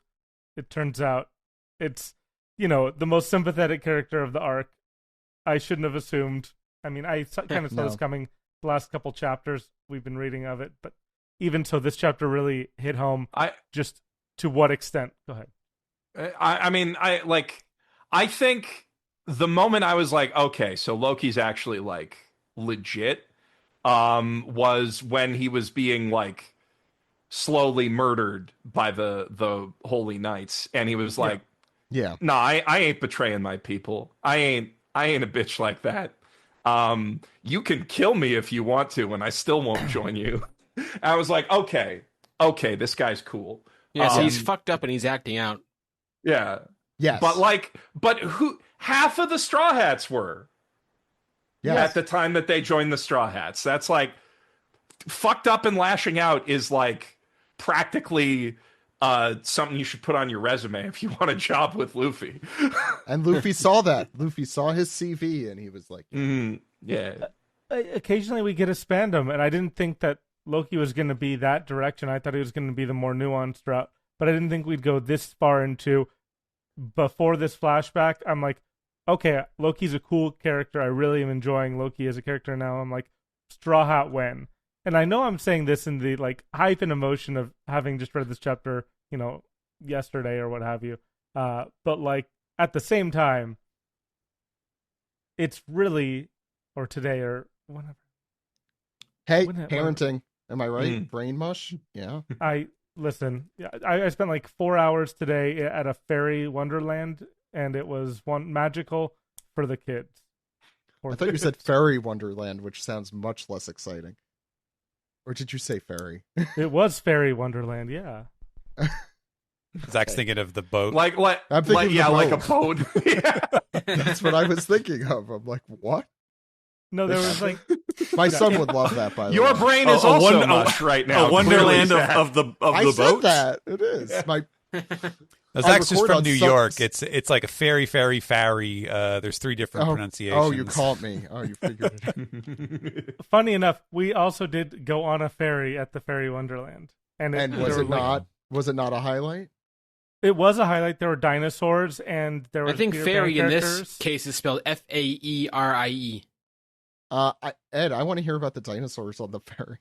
No, go ahead. There was a dinosaur next to a volcano, and my 5-year-old is like, "Is that volcano going to go off while we're next to it?" And it was like a 30-foot volcano. Like I don't. But the point being, my brain is mush, and this chapter made me so excited. I'm like, actually. Yeah, no. Who cares about the logistics of bringing a giant on the ship? We'll figure that out. I do like that Hyrutin is the only one who was listening to his father, of like connecting people and bringing the giants all together. And Harold says he wants giants to be able to live anywhere in the world. And I don't know. I think Hyrutin sort of got the point. Loki doesn't really seem to understand it, or he's not going forward with that. I mean, they've got a very interesting like relationship, right? Because like Hyrutin very much clearly wants to prove himself because he's the illegitimate son. Yeah. And he, so he's much more loyal to his dad's ideals because he's got that distance and he's trying to close it somehow. And then, meanwhile, Loki in theory is legitimized, but then he's completely lacking all of the love that Hyrutin's had. So it's like a very interesting parallel between the two of them. It's just a really well-written chapter overall. And like the whole flashback so far has been really well written. Definitely going over 3 minutes. Do you remember at the start of this when it's like you have 3 minutes to explain what happened? Oh. Or we're leaving you here. like right now in the real world, Loki is in the middle of going through this whole flashback and they're like halfway up the tree already because they I thought, Jeff, you were talking I'm like, I don't remember giving you a 3-minute time limit to talk about. No. They 3 chapters ago. They were like, I remember you. That is much that was fresher 6 in weeks your ago. Head. Yeah, I just read it today, so I was like, yeah, okay. I'm like, what? I was like 3 minutes. But whenever Oda starts a flashback, it's a Namek exploding thing. You don't expect it to be short, Well, I mean, and also just like even from the Hyrutin perspective, like Hyrutin's already a character we love, and it was nice to see him where he came from a little bit better, to Jeff's point of like, oh, this kind of helps define some of these traits that may have seemed a little one way or another and now everything feels like it was always intended this way. Oda is a genius. Thank you for having us on. Yeah, I think no, anytime, Miles. No, I think I forgot who I was talking about this with, or if this is just something Greg was talking about. But the Oda is a master, not at retconning, but making it look like it had always, exactly what you said, making it look like it had always been intended, which is like storytelling wise almost as masterful as like actually having intended it. I mean, I think there are times where we sitting here and analyzing it like really intently can be like, okay, we know that this is definitely not what Oda was thinking about in 2002 when he wrote this and this. But I think when you were a casual reader, when you're reading this all in a row, when it's all done in 30 years, then, you know, it's going to be like, wow, he really figured, he knew everything that was going to happen somehow. It's a gift. But yeah, thank you, Miles and Geoff, for contributing that. Did you have any other thoughts on the chapter, Miles? I guess I really liked having Roxy Zebek at the end. I thought that was very fun, long awaited for a reason. It really worked out for me as just a again, punch in the gut, I think is the right term to use, of like, wow, we're gonna get all this and then a full chapter's worth of lore over a 2-page spread. I don't know. I was pretty happy. I mean, like, yeah, almost more than a chapter's worth of lore. Like, just very dense. Just the fact that he's Blackbeard's dad. Oda could have spent a chapter exploring that, right? You know, or like teasing it out or something, right? But it's so much to take in. I mean, who the hell could be Blackbeard's mom? Weird to ask, but there were no moms in One Piece except for Ida. And Big Mom. And Big Mom. And the many other moms. Yeah, I wonder. That's Gloriosa. Actually, I was wondering about that because we know that Yamato is Kaido's son, but who could possibly be Yamato's mother? I was thinking maybe Gloriosa. Well, that. Okay, maybe we're just never going to find that out. Is also a very likely thing going through Oda's mind. Like, okay, I don't know, some person. I don't know. Miles, sorry. Go ahead. And was there anything else? All right, Geoff, your thoughts on the chapter? No, I'm he good. shook his head no, by the way. Yeah, Geoff. Yeah, I mean, it's a great flashback, you know, like there's, you know, we're finally getting Loki's whole thing and you know, with the tease that he might become a Straw Hat, which, I mean, nothing is for sure, right? But, you know, when Luffy extends that invitation, it's pretty big deal, right? As Straw Hat backstories go, this is one of the most, like, legitimately tragic and, like, I think also efficient for, like, telling us exactly who this character is and how they became who they are, right? Like, I'd put it up there with, like, the Nico Robin backstory, which, you know, I think it's very intentional, you know, how much Elbaf has been calling back to O'Hara. That might have even been, you know, intentional foreshadowing. It was like, you know, think about Robin, former villain turned into hero, and you like unpack her backstory, you know? So, like, I don't know. As Straw Hat backstories go, it's pretty hype. It's or not hype, but, you know, it's getting me emotionally attached to the character in a big way. And I think later, when he overcomes his trauma, it's going to be very hype. I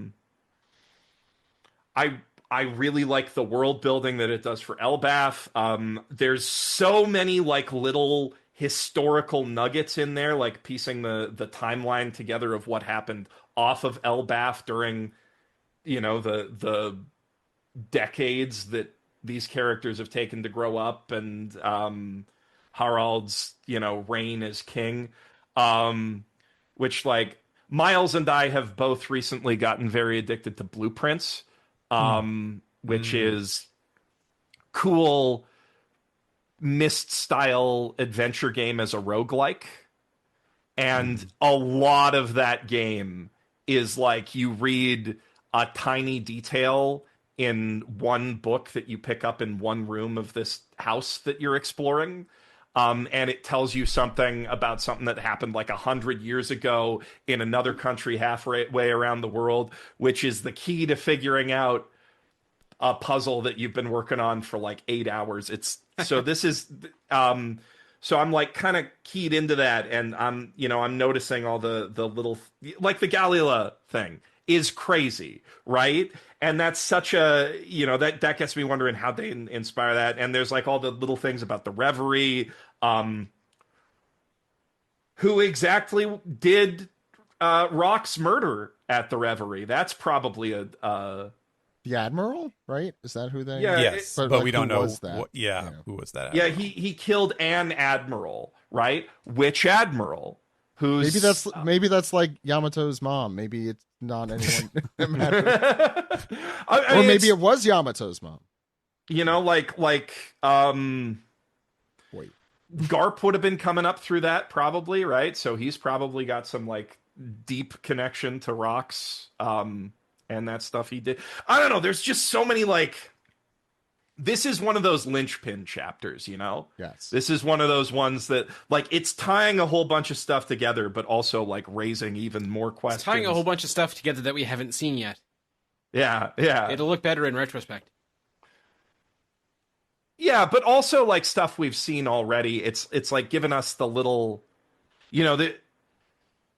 there's all of these, like, threads that I'm kind of starting to see, but I don't know exactly where it's going yet. Like with the demon thing, right? Like, what are demons? And yeah, sorry, I'm just kind of rambling at this point. It's a good chapter though. You're fine. That's what we're here for. We're here to ramble. Thank you, Jeff. Steven.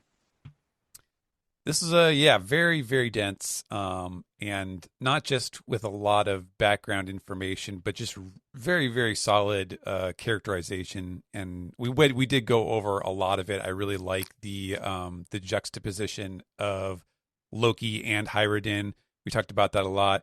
And on top of that, it's not really explicated in the text, but like, what is it also saying about Harold?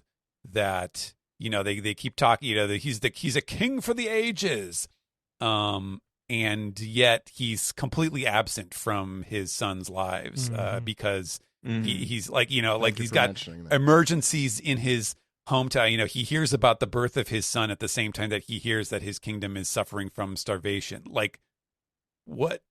Is there something more important going on here that you just were hearing about these things secondhand? Like, it's just it really paints a vivid picture of I guess he is kind of a workaholic father. Like, he's a guy who is absent because he's doing productive things, but the cat's in the cradle and the silver spoon. You see, this wouldn't hit close at all for Oda as someone who is a workaholic dad. Yeah. I assume.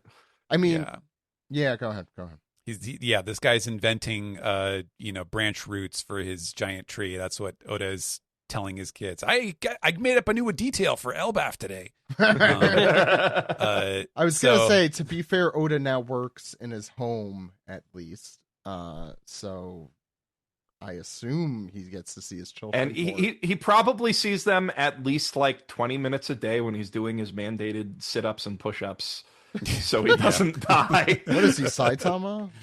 Doing his radio calisthenics. Yeah. But I like what you were saying about the absentee father thing. He like seems like he's got like really big dreams for the world, right? He's talked about like a world where giant kind can go everywhere. It seems like he's kind of doing. I mean, part of what works about this flashback really well, I think, is it ties in a little bit to like. There's obvious parallels to Odin and Wano. There's also, I think, some parallels to way back Fishman Island when they were talking about joining the world government, right? So it seems like he's going through a similar, or he's got similar ambitions to those other kings. But they're like all consuming for him. He's like out at sea constantly trying to like build this new coalition. I mean, like clearly he's been all over the Grand Line if he had all of those ships coming in with food, right? Like more food than they would tribute to the Celestial Dragon. So there's like, is he building something apart from the world government? Was Elbath going to be brought in? You know, a lot of questions again up in the air, but yeah. But the text like doesn't, you know, it doesn't excoriate him or like necessarily say like this is Harold's fault for not being there or anything like that. And I think that I think that part of it is that this is going, you know, that we got a chapter with Harold, but this is Loki's flashback. It's not Harold's flashback. And also we're going to find out how and why Loki killed Harold. So we're kind of looking at this through Loki's lens.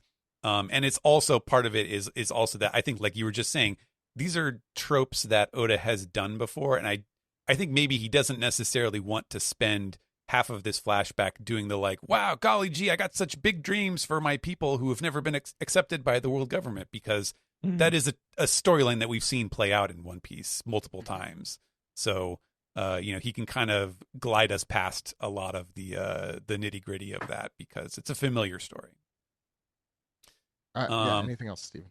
Lastly, I guess I know nobody else really talked about this, so I guess I'm going to be the one to step out on the plank here and say that, like, I'm glad that we see, like, obviously the drop, the mic drop at the end with Rox's reveal was very unexpected and very thrilling and exciting. It was definitely a holy shit sort of moment.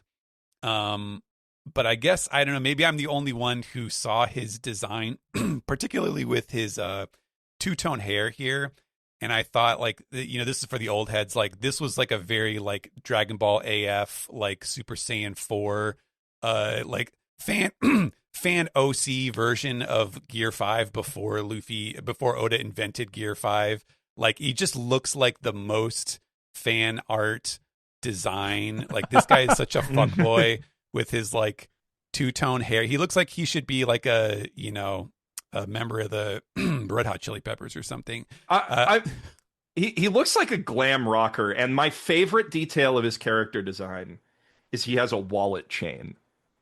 Yeah, much like our very own Steve Yurko did when I first met him. Like I don't know. It feels very very silly to me, and I guess it's okay for Oda to finally do something like this, but it does really feel like he stepped on the side of like too much is too much in the design. Yeah, no, you're right. Here's my thing with that. With all of the old guard, they feel so fan servicey in their presentation, in their design, in their powers, in the way we get to see them. In a way, I don't mind it as much because I feel like, Oda's earned the right to like just say, you want to see Ben Beckman? Here's Ben Beckman, right? And every time we see him, it's like, that's the coolest guy I've ever seen in my life. Yeah. And so like, I feel like if you're going to make Xebex the father of Blackbeard, you have to make him look like the Blackbeard. And I think this design captures that in a way that... It's a little too wiry for that. Blackbeard is girthy. Yeah. In terms of energy, I think. Like, this is like it is kind of a crazy design. It's got the crazy eyes. Sinister. It's lightning. I think you need to have that kind of big personality, because I can't imagine Blackbeard, if you're going to say he's the father of Blackbeard, I can't imagine Blackbeard's father being anything less than a whole personality. And if you, again, elevate that to the old guard era, it's going to be a big deal. I think I agree with both of you. Okay. And it just so happens that in this case, it's the sex pest version of, But you know what? Super badass. Sure. I think that fits. Okay. All right. Blackbeard's dad, Yeah. I like, if anyone in the series is going to look like this, I don't think this is a bad choice. I mean, the father of one of the two mega villains, basically. Like, sure, like, I guess. Well, we don't know if he's dead or not. Yeah, he could still. That's the other thing. And what if he actually, this design as an old man would be much funnier. Yeah, the like aging glam rocker coming back to put on one last show 40 years later for the dads. Like, what's his face? Like Rolling Stone. What's his face? You mean Steven Tyler of Aerosmith? Yeah. Oh, that's who I'm thinking of. You're right. Roxy, Mick Jagger too. Mick Jagger. That's who I. But I mean, and it's going to be us in our 80s wearing one-piece T-shirts in the old people's homes. What are you talking about? It's us right now. This is the guy. He's like Mickey Rourke in The Wrestler. He's like, fuck Kurt Cobain. Oh, you know what? Yes, I want to see this.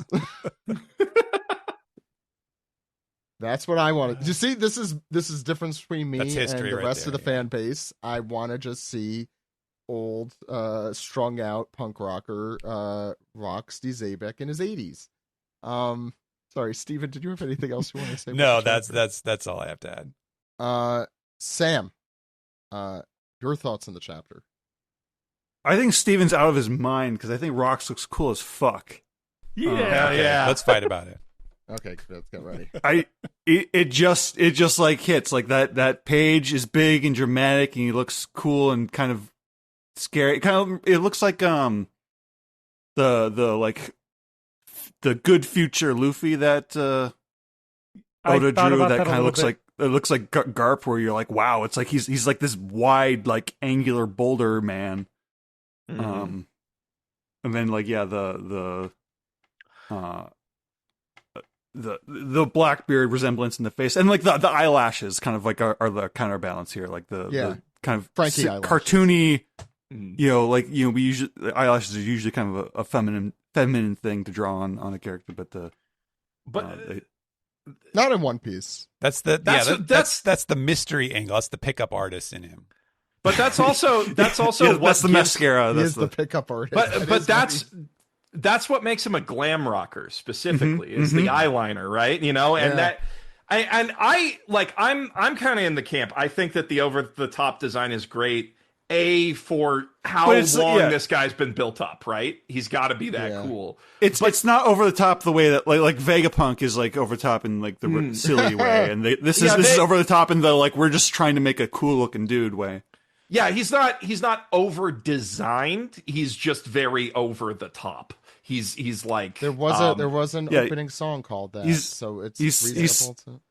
He's somebody who has to be the dark side counterpart to Roger, where like he's powerful and sort of charismatic, and all these people follow him despite the fact that he's. I'll continue this pile on sinister dude.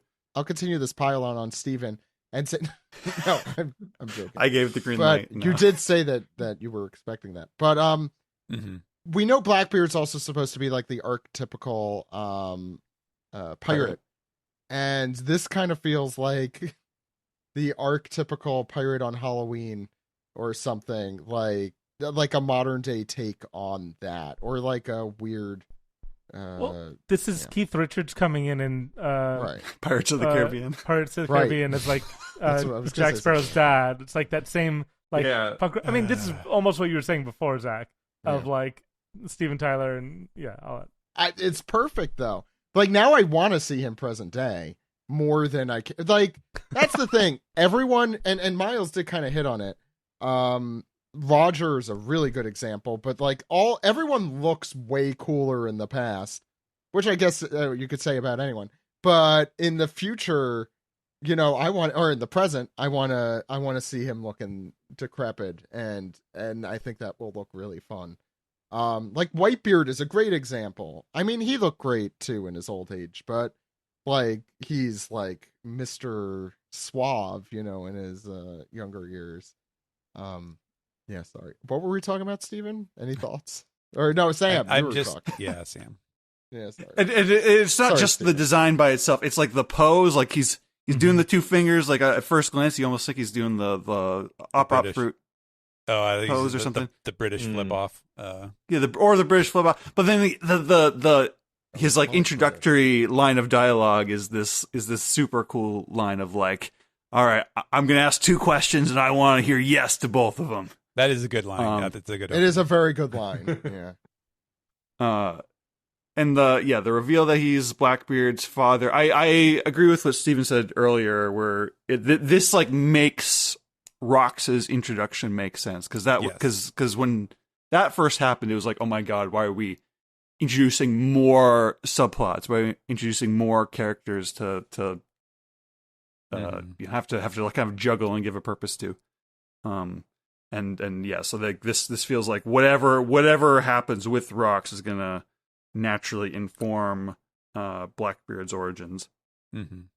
And that's still a big mystery of like what does Blackbeard even actually think of his dad? Like is he trying to fulfill his dad's dreams, or is he trying to defeat his dad spiritually?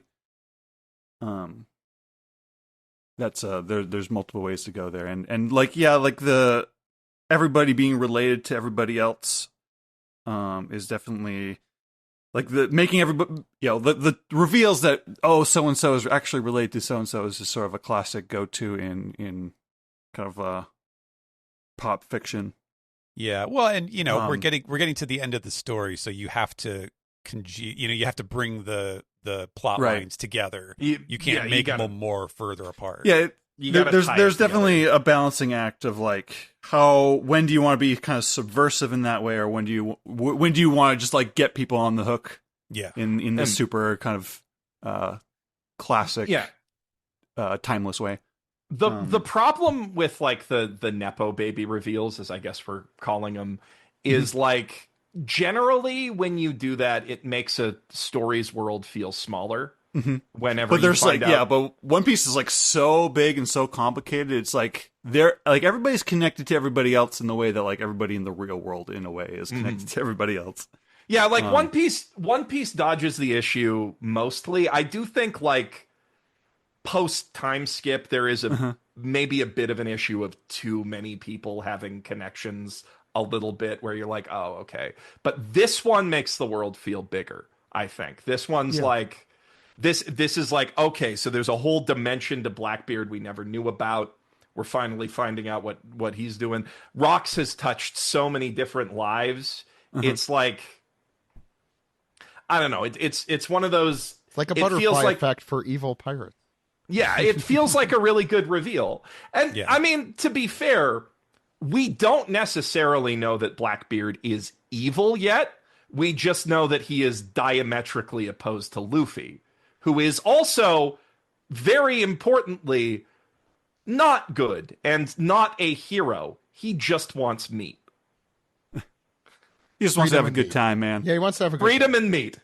Yeah, that's our podcast. Yeah, and in all the potential for like contrast to arise when there's sort of an expectation of your your destined lineage versus what you end up actually doing, or what the character themselves are invested in, whether they know that they're a part of destiny or not. Yeah, I was really won over by the cliffhanger here, and also the little reveals, like the Galila connection, like that definitely, to me, that really does hit me as something that maybe has been like a nugget of the intention from the beginning, for the same reason as like when we learned on Egghead that the world is gonna flood, and then we could look back to Water 7 and the pit in Ennis Lobby. Like I feel like in that era there was a lot of like he was setting things up that he knew he wanted to tie back around later, even if this is probably a lot later than he intended. But Galila especially, like that's got to be something that he planned from the beginning. Yeah, Oda's like so specific about ship designs, and the fact that it's a Viking. Yeah, the Viking ship. That's a great detail of like you at the time you don't really look too much meaning into that, but like you knew he was gonna do a Viking. If he knew he was gonna do a Viking arc eventually, then doing the Viking ship on the Galila logo is like, okay, he had an inkling of an idea there. And it was just a couple chapters ago when they were talking about the giants have different building techniques than humans. True. And like also have because of their scale, can just do more interesting things. So you can imagine, like, and Adam Wood, There's so many layers to this. Like, there's so many layers to this, and also even Frankie being like a giant man in a sense, right? Like that's a little less so, but there's that same vibe of like that size being very effective, pragmatically in building a ship for normal sized people is really interesting. Yeah, you got to wonder if like the original Galila shipwrights, how it was for them, if they were basically just, when we build a One Piece model kit, that's what they're just doing, but big. Is. They love their gunpla. Like a lot of the. I'm not going to make side draw that. I wonder if there's a Frankie type giant out there who's just like made a bunch of like model kit. Wouldn't it be funny if the big Robo from Egghead was just like some giant's gunpla project? Emmett was just a giant who was a kid giant who was 20, making his little model. Like a kid Oars when he was just like still massive, but not that massive, and I don't know. Sam, did you have anything else? That about does it. There were a few different points. God, this is a meaty chapter. I'm sorry, we are talking. I'm gonna try and keep it short. I'm gonna do my best. Yeah, I somehow agree with both sides about the Zabek design. Like, the more I'm thinking about it, it's.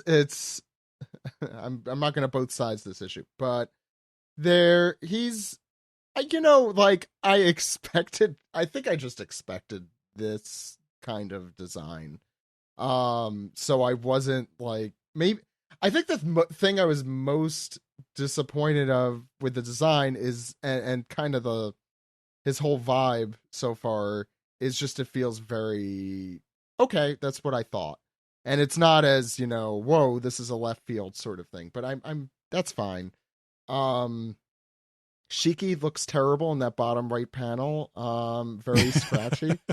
So if I'm gonna nitpick anything, that's what I'm gonna nitpick. I think Oda was probably rushing at the very end. He's like, I want to focus on what people actually care about here. And not man. Oda just like absolutely scribbled the crap out of that cigar.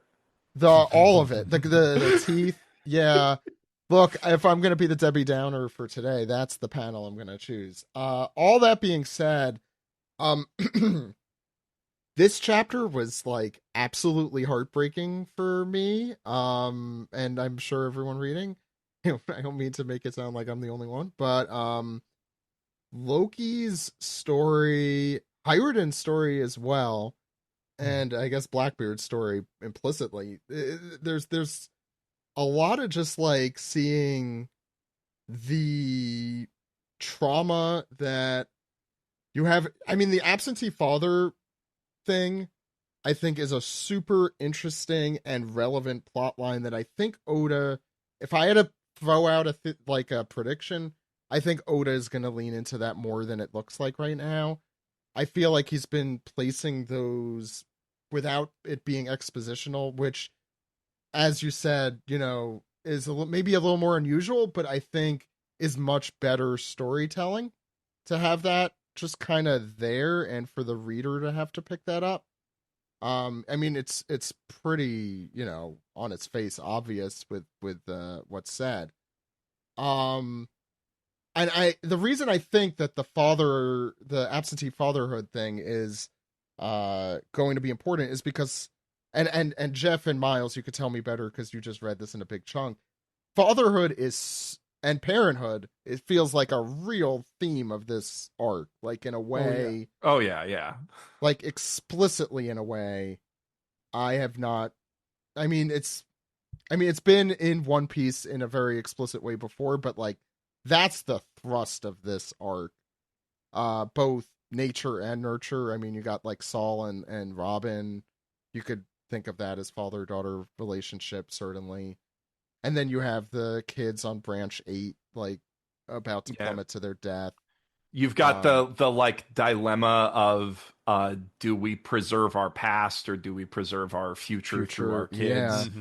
Yeah. Which is such a One Piece-y, like, that's like something that Oda's, driven home time and time again. Sorry, what were we going to say, Jeff? No, I was just that's another aspect of the parenthood and fatherhood as like a running theme of Elbath.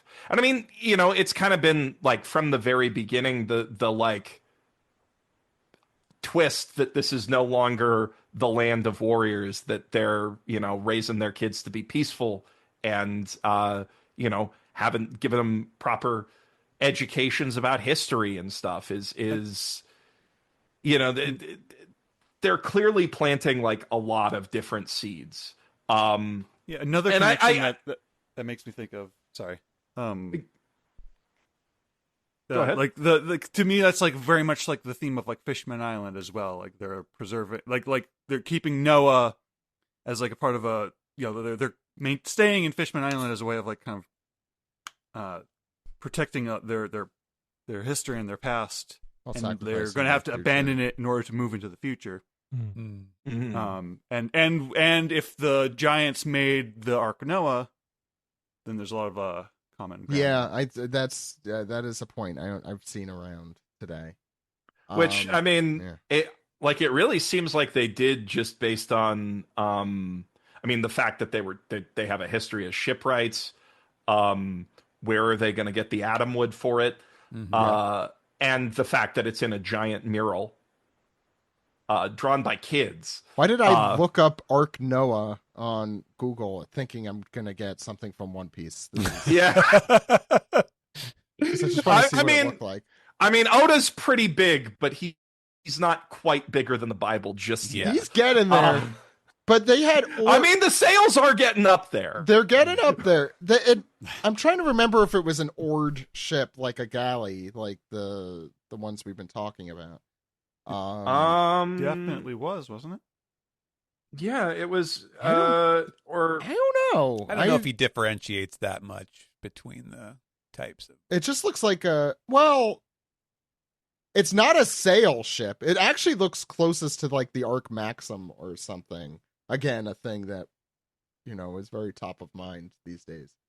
Because to be fair, the Ark Maxim is an ark. Believe it or not.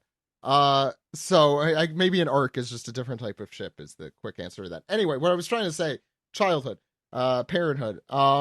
Yes, I'm biased to think that might be a like big theme, but boy, is it a big theme. And look, I'm sure Oda has personal experience and is throwing that onto the page with both like the, with both sides of that absentee father thing. Like I see Oda there, personally, but even if you don't, like, it's like this very heartbreaking thing that Harold goes through, that he's just ignorant of like what he's doing to his kids.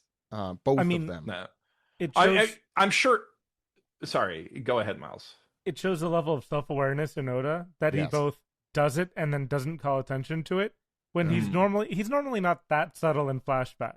Like, let's be serious here. Like, this is a level of storytelling that he does from time to time, but like, I was honestly impressed, and it does make it feel like there's going to be more, if only by the fact that it was, if you're not reading through it with that perspective in mind, you kind of glossed over the fact that, like, of course he gives his kids off to someone else to watch. He's got to run the country. It's like, well, no, actually, that's still the extent to which this is happening is still a little crazy. If it's compared to all of the other rulers of countries we've seen throughout One Piece, like night and day difference with Cobra, for example. Yeah. Oh yeah, Cobra following. Yeah, Cobra was a much better dad. Yeah. Yeah, like even pressuring sometimes. Like even Odin was like more attentive to his family. He was, and I mean, if he hadn't died, he shouldn't have done that. Yeah, it was a big skill issue on his part. He should have known he was in a flashback and tried to do something different there. Yeah, he really should have. But I mean, like it makes sense to like do an arc on fatherhood because like motherhood was obviously the big theme of Whole Cake Island, and so we're getting sort of parallels within the New World arc now, or the New World. It's not even a saga. It's like the whole half, the New World half of One Piece, right? We're getting some of the arcs are starting to rhyme within this second half now. And I mean, if we're talking about how just revealing that Rox is Blackbeard's dad makes sense narratively, and it's not just a random little bit of exposition that was thrown in at the end there. It makes sense if he's trying to set up, okay, very clearly, we have Loki who has an absentee father, and that's caused all these problems for him emotionally, latching on to another absentee father, or future absentee father. We don't know if Blackbeard's been born yet, but like Rox. Or maybe Rox was there for Blackbeard's whole childhood. We don't know. He wasn't. I don't think. There's an orphan no, he probably wasn't. We know, we know he was raised an orphan, basically. Right. Yeah, he was. Yeah, he was. At least through Whitebeard. Whitebeard had him as a kid. Mm-hmm. Yeah. I'll just point out here that the last point that we get in this chapter was 48 years ago, and Blackbeard today is 40. So most likely, he's way, not born. He's yet. not 40. Really? Blackbeard? He's only 40. Yeah. I thought he was 56 or something. No. So he just really does not like moisturizer. It's like the opposite of every other anime thing. Does that make sense? I want to say, I'm like just looking through this chapter, so like pages 8 and 9 in the Shonen Jump version, like you have direct juxtapositions of, oh, what happened to this little kid here? The poor lad. Oh no, I feel very bad for him. And then in the next panel, on the next page, but it's the next panel, he's like talking about, as you said, his root system. Like, look, that's all and good, but you are not paying. And then the one right after that, you see his kid being kind of whatever with his brother-in-law, or whatever you want to call him, the regent, the dead, very deservedly dead regent. It's very I mean, Loki, I feel like both terrible for. I completely like. This is if only he had gone to therapy sort of thing. If only he had been raised with a loving and attentive parent. If only his mom had some kind of treatment for her postpartum depression. Right. Yeah. Jesus. And prepartum everything else. And yet you also have an example of a really great mom and a great parent with Ida. And like you were saying, a series best too, like a series best, like a top tier parent. Yes, I'm gonna throw them right in the top tier there, and before they die. I mean, Ida also being a bartender creates like an interesting parallel between Haryuden and Luffy, right? That's the next thing I was gonna say. Like Luffy with the inattentive father, maybe for more positive reasons. Raised in a bar by a very nice lady. Raised in a bar by a very nice lady and latching on to a very similarly, although I guess this is Loki's story, but latching on to someone who is probably, if not now, an inattentive parent, then at least non-canonically for Uta as an inattentive parent. There's a lot of those, especially early on in Yasop, we all forget. Don't forget Yasop. I think the absentee fatherhood early in the story is kind of treated as this almost, I don't want to say aspirational, but is like glossed over, is like, it's a hero's journey. That's more important. Focus on that.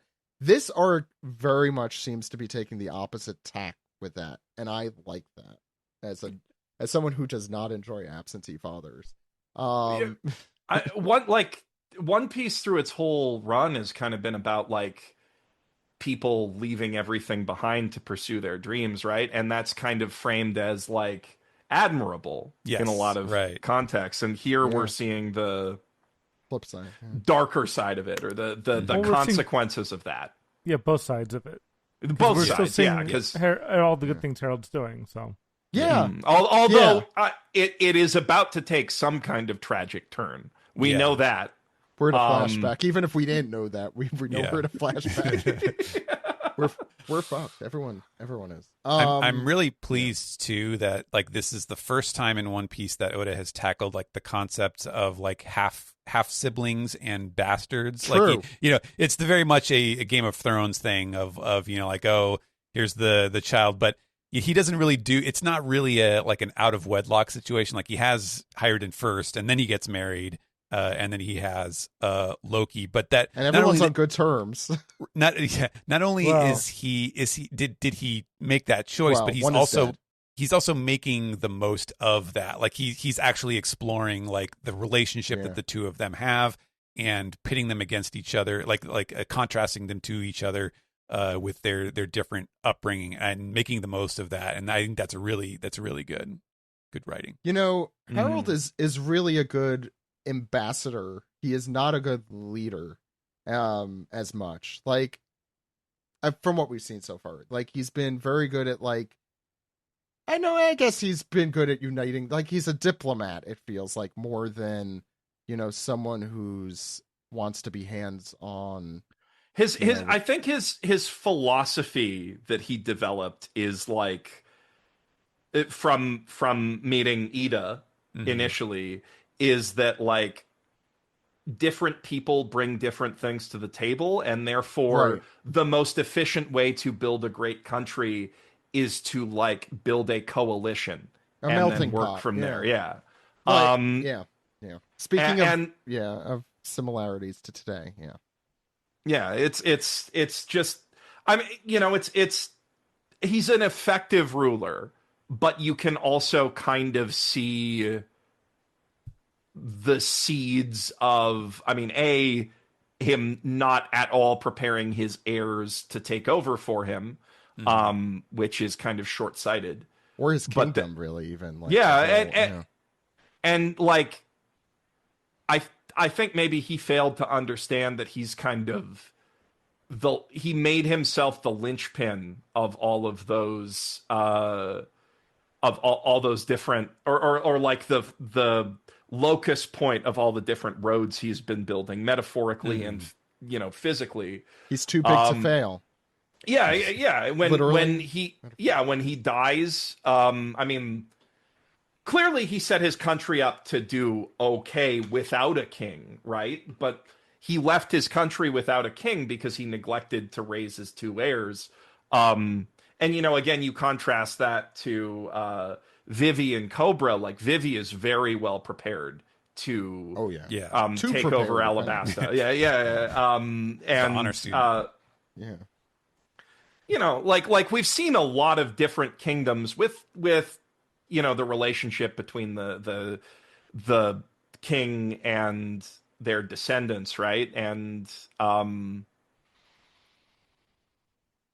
in a lot of the cases, it's some outside force messing with the ruler's plans that causes the country to go off the rails. But this is more, I think, like a Wano type situation where the seeds of the country's downfall were planted in how the old ruler made it great. It's like when you build a building with a foundation that has an issue, and even if it seems like everything's fine, there's still that's growth for Oda. He's got to branch out and find new stories to tell at some point. There are so many parallels to this and Odin. Oh, I did want to mention, it's also crazy that Vox has appeared in the last two major flashbacks. He was hidden in the Egghead one with Kuma, when they all go to God Valley. I feel like something happened in the Odin flashback with Rox, or was he just mentioned? Maybe. He's been very. You said one of the longest standing mysteries, but I'm like, Rox was just mentioned in like chapter 900 and something, I think, for the first time. Like, only okay, maybe that was 2019. Episodes, yeah. Yeah. I feel like they've been teasing like it's been a long time. It's been like 7 years. No, but I feel like they were teasing the existence of a rival crew to Roger before that, and maybe Oda hadn't like fleshed that out, right? But we knew that that Newgate came from somewhere that wasn't Roger's crew, for instance. Yeah, no, I think Rox specifically. Look, it's been a long time, and I think it's just Rox has been in an opening for the One Piece anime, despite not having a face. He's been like silhouetted more than Emu, like he has been like a real. Has he really? I don't actually know the stats on that. That's a guess. Yeah, but, I'd like to know. Can you please do the research and give me the actual statistics right now, Zach? Count up the frames. To be fair, Miles would be the person who would want that information. I would. And to put that in some sort of chart. But easy to read. Yeah, I don't know. I'm going to leave it there. We've been talking for 2 hours about that. And I'm sure we have questions if you guys are all willing to stick around for a little while. Absolutely. I'm still here. Awesome. So we're going to go into Piece Together right after these messages.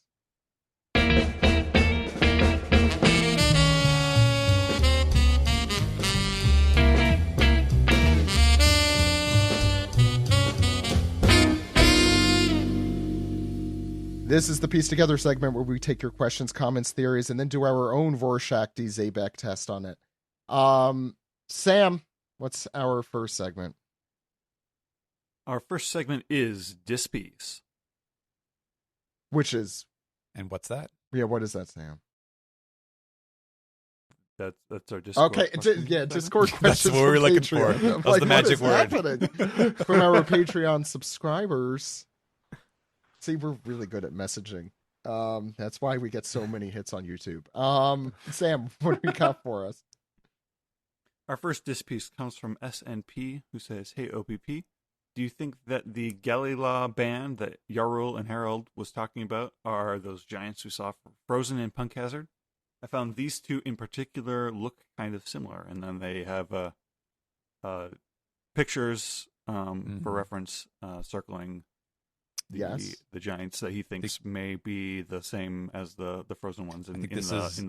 Literally what Geoff was saying when we went over this. I do want to say, the way I heard you say that question is, are those the giants that saw Frozen in Punk Hazard? But that's a different question. What's next? Disney's Frozen. I see it. I see it. I definitely see it. I got the projector out. I hate that, and I'm going to leave now. Sam. And our next Dispiece comes from Yuri Geller's Big Spoon, a.k.a. Slayer King. What? It's a good name. That is a good name, yeah. They're saying, "Hello, my fellow hardy giant shipwrights. What a big reveal at the end. Zebek gave Blackbeard the gift of life. Well, it's Blackbeard, so I don't know if him being born is a gift in any sense of the word." And then a little picture of depressed Buggy. Look, we can't read a chapter about how poor Loki is and then act like, Blackbeard being born was definitely a curse upon the world. Yeah, it's the baby bad thing to say. Would you go back in time and kill baby Blackbeard? Not to spoil Squid Game 3, but ... And they, go for it. And they continue to say, "Speaking of gifts, a thought occurred to me. If each Straw Hat had to make their own present to give another Straw Hat on their birthday for Secret Santa, who would they want their recipient to be, and what would they create?" Ooh, that's a good question. Sanji would want both the girls. Yes, easy. And the girls both would not want Sanji. Neither of the girls would want Sanchi as their Secret Santa. No, it would just be like, oh, what's your Secret Santa present? And it's like a masterfully delicious, no, produced. Sanji would be a really good Secret Santa. They get that every day. They want something special and different. Oh, okay. It tastes better on your birthday. It's a fruit and when cake. your birthday's on Christmas. It's a fruitcake. It'll last all year. Yeah. Why are we doing this? Oh, fruitcake. Chopper's would be both. He's December 24th birthday, and he'd be getting lots of Secret Santas. Usopp and Luffy, I feel like for each other are perfect. Although Luffy would give a really shitty gift to Usopp. He would try. Not remember. No, he wouldn't that's remember. true. Luffy would not remember. That's true. But Usopp would definitely. Usopp would give him like a banging present. Yeah. Like, Oh yeah. Yes. Yeah. No, I think if Luffy, so if it came down to it, I think like if it really came down to it and Luffy was Usopp's Secret Santa, last minute he'd be like, you could be captain for a day.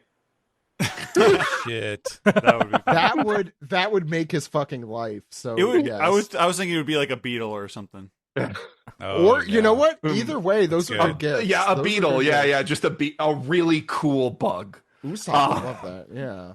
Zoro would give somebody just like one of his used like sword polisher things. Yeah. Like I don't imagine him going shopping. I don't imagine him having a very thoughtful gift. Here's a lollipop. Isn't that what they did? Like he would want to do something nice for Chopper, but his imagination would be very limited. Isn't Zoro one of the ones who helps the other Straw Hats dress? Am I remembering that correctly? That does not sound right. No, there's Straw Hats who can dress them. No, but he is one of the Straw Hats who can dress himself. Okay, let's Google That's this. good. All right. Yeah, I believe. It's just Or Google's maybe been not. awful lately. The bar but, is in hell. Yeah. It is. I'm finding people's tier lists, but yeah, go ahead. Next this piece, or Yeah. we're still looking. Yeah, no, go to the next one. I could look this up on my own time. Next dis. Yes. Oh, we're I feel like Jinbei would get Robin a really nice book. Jinbei would be a good gift giver, I think. Nami and Robin would be good gift givers. No, Nami wouldn't. Nami would get the cheapest Nami shit. would be cheap. Yeah, No, Nami it'd be would thoughtful. get you. It'd be But thoughtful. she could Thoughtful. find something thoughtful if she doesn't have to spend money on it. She'd make something for you. Yeah. Yeah, Because that's the cheapest gift you could get.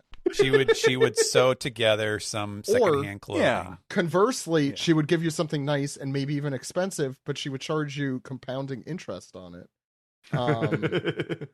Usopp would make a nice little like trinket toy / weapon. Yeah, no, I think Usopp, it depends on who he's given the gift to, but probably some neat little gadget / toy would Like it would be very thoughtful, and then they'd find out that they can't really use it for anything. Or something. Like with the climate act. Frankie's gift would be awesome and grossly impractical. Oh god, I love that guy. It's a weapon. He speaks to me. It's really every anime fan's hits them right where they need it. Impractical but awesome. Maybe some Gunpla. Maybe Brooks would write a song, obviously. Yeah. You know.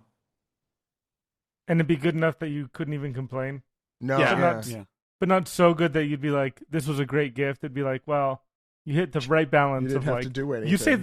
you saved the good stuff for your concert, didn't you, dude? Maybe he'll give a dedication at his concert. There. Oh, That would be pretty good. Thanks, That'd be Brooke. pretty sick. Thanks, Brooke. I see you every day. I have to hear you farting in the other room, and now I know that skeletons fart.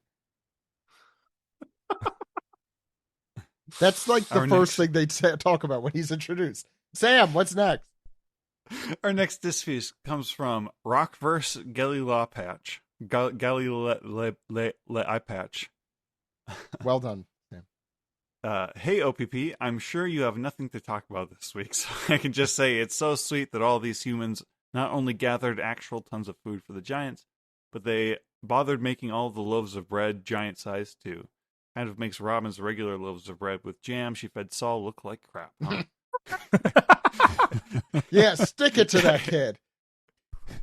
Yeah, way to fuck that one up. All those people that make the Guinness Book of World Records, like largest pizza. This was their day. Like they're like, oh shit, I can do this. Or was Biblo around and making the bread back then? Did the humans bring tons of flour so the giants could make giant bread in their giant ovens? What's with the damn bread? I think I have a lot of questions because, like, okay, how much miniature bread loaves can you have that would actually fill you up? And how also it does, and we said this at the very beginning of the arc, it must suck to be a giant and every world is the same in that they're all tiny little miniature worlds everywhere you go. But Harold seems to have embraced it, so there's that. Go to the next one. Our next piece comes from SNP again, who says, "Hey OVP, I know I have sent a question, but this is a follow-up to that. Do you think the Galila band was the inspiration for Iceberg's Galila company? And do you think the Galila is likely the one who built Noah?" Bro, give up. We scooped you on all of these. Yeah. Yeah, I didn't even read these actually. Yeah. We just scooped them fair and square. Go ahead. Oh, sorry, Jeff. I mean, I don't think they built Noah. The timing doesn't line up for that, I don't think. I mean, we don't know. We don't know when the giants were around. We don't know when they were around. We don't know if they had predecessors. Like, well, yeah. We do know that they were captured 50 years ago. We don't know how long they were in operation, though. You're right. But like, oh, they were only captured 50 years ago? Or 60 years ago, because they were they got word during this flashback that they were captured, so it would have been within Loki's lifetime. But also, giants live for. There's no timing to that letter. He's just bringing that up as like he brought that up out of freaking nowhere. But he said, yes. I thought they were a myth, so I assume it's from much. Yeah, you're right. It was probably a very long time ago, so they could have built Noah. Actually, that would make sense. Yeah, the point of the story to Harold was that he was saying, like, look at what happened to these giants in the past. So, like, clearly there's been some shit that's gone on. So that might explain why you're not getting anywhere with this diplomatic mission to the world government specifically. Mm-hmm. And also all of the history sunk under the sea is also mentioned there. And that is so that would imply, right, that it was pre disaster. And it seems like he weaves in and out of that story, but maybe it's related. Also, he's old. He doesn't know what he's saying. True. I do. Our next. The one thing that I kind of wonder with the timing of that would be, so if Ors was captured with them, which, you know, him being a giant, being an ancient giant, being frozen prior to Moria getting his hands on him, that kind of lines up, right? He was born over 500 years ago, which is Noah was Void Century, right? Noah, yeah. Did they say specifically when? I think it was 900. They said. I thought. Let me look up Noah's Ark on Google. I'm sure I'll find it. 900 would be Void Century, right? Yeah, because it was in the mural. That's when the Void Century starts. Yeah. 800 was when it started. Yeah. So it was created during the Void Century. So but I mean, the Galila giants, the Galila band could have been around for a long time before that. You know, it could have been like a generational thing, not just like one group of giants. Right. So and giants live for a long time, so that's like 3 generations. Sure. Yeah. To be fair, what's his name? Beard Hill. Oh yeah, I was looking at the. You know, it's a good chapter of One Piece when I have to look at a bunch of old chapters from like 30 years ago. Let's see. I'm looking at the introduction of Ors, which was in chapter 456. Which you, of course, had memorized. It's not memorized. I know what volumes they're in, though, because I have a problem. How is I that could not believe that something that's that's a memory mnemonic right there. There's tricks to it. You just have to kind of know the range of. Anyway, I could not believe this is Moria, or no, this is Hogback, I think, talking. I could not believe that something so fearsome wreaked havoc in the seas 500 years ago. The nations that fell at his hands were taken whole island and everything, and he created a nation of villains. The one who created the famous legend of the continent puller. Yeah, that's the information we got. So maybe he's not 500-year slumber. So, but again, just because he's been asleep for 500 years doesn't mean he was born. He could. Yeah. I was looking at the wiki that said he was born at least 500 years ago. But if he was on a reign of terror 500 years ago, then he's at least 600 years old. And this reminds me, in our Discord, at least, I think this is a discussion as to why were some of the Rocks pirates on Thriller Bark? Why was Oars on Thriller? Thriller Bark, I think, become much like Skypiea, the level of importance feels like it keeps kicking up a little bit as the series goes on. And I continue to be validated as the #1 Thriller Bark fan. Yeah, Thriller Miles Bark is great. Miles, we've talked about this before. You've specifically said that Thriller Bark is peak One Piece. The manga is, I think. The manga is incredible. Art-wise, I think the manga is maybe some of the best stuff. It's the funniest arc. And it's also very funny. Yeah. I second funniest Long Ring Long Land, but Long Ring Long Land's very good. I'm glad you like that. This is why I like Jeff. And not Miles, who shook his head. Those are the two arcs that I think were probably ruined by the anime the hardest, just because they're supposed to be so tight, and any stretching them out really harms them. 100%. I'm sure you're going to do a kill quest for One Piece at some point, but the anime is wildly inconsistent in its highs and its lows, because its lows. The anime is also what got both me and Jeff into One Piece. No, the manga is what got me into One Piece. I bounced off the anime and I got into reading the manga. But I do like the anime. There's stretches where it's a really, really good anime. Just, if we're talking greatest anime of all time, I do feel like the inconsistencies probably sink its chances. But on the flip side, there's nothing else with its scope aside from Detective Conan. So, and that doesn't have continuity, except for 5 episodes. No, there's literally you can count on 2 hands the number of plot episodes in Detective Conan. Well, and they just did that. They just put out a what's it called? Detective Conan Kai, and it's 12 episodes long. Seriously? That's fantastic. That's so funny. But yeah, for the greatest anime of all time, I feel like the One Piece will probably be something that we're going to have a very serious conversation about. But the original one, yeah. Sorry. But I think this is a conversation worth having. I think we'll need a full episode on One Piece anyway. We absolutely will, and we'll, maybe one of you guys could come talk One Piece with us. Make the case that it should be on the list. I'm torn. I'm torn. It's because the series is, as I said, wildly inconsistent. If you just were talking about those first 300 something episodes. I was about to say 250, but yeah. But even if you through the end of Enies Lobby, look, there's some bad stuff in there, but it's pretty damn good for a shonen series that was running weekly, particularly. But if you just go to the end of Skypiea, then you can say that without any qualifiers. Any qualifiers.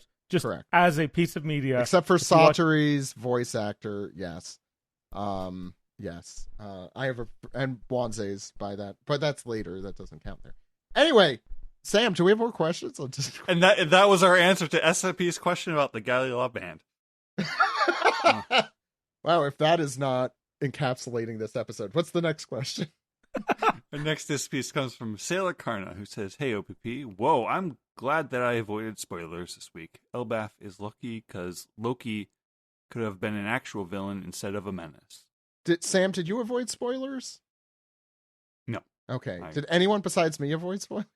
I avoided spoilers, except I saw a tweet about the Galila thing, but only somebody tweeting about the logo and being like, "Oh my god, it was a Viking ship the whole time," and I was like, "Oh, okay. Well, when I get I think I saw that, but I didn't put two and two together that it was about this week's chapter because I thought it could just be some random person like, "Oh, it's a Viking ship. This must have something to do with."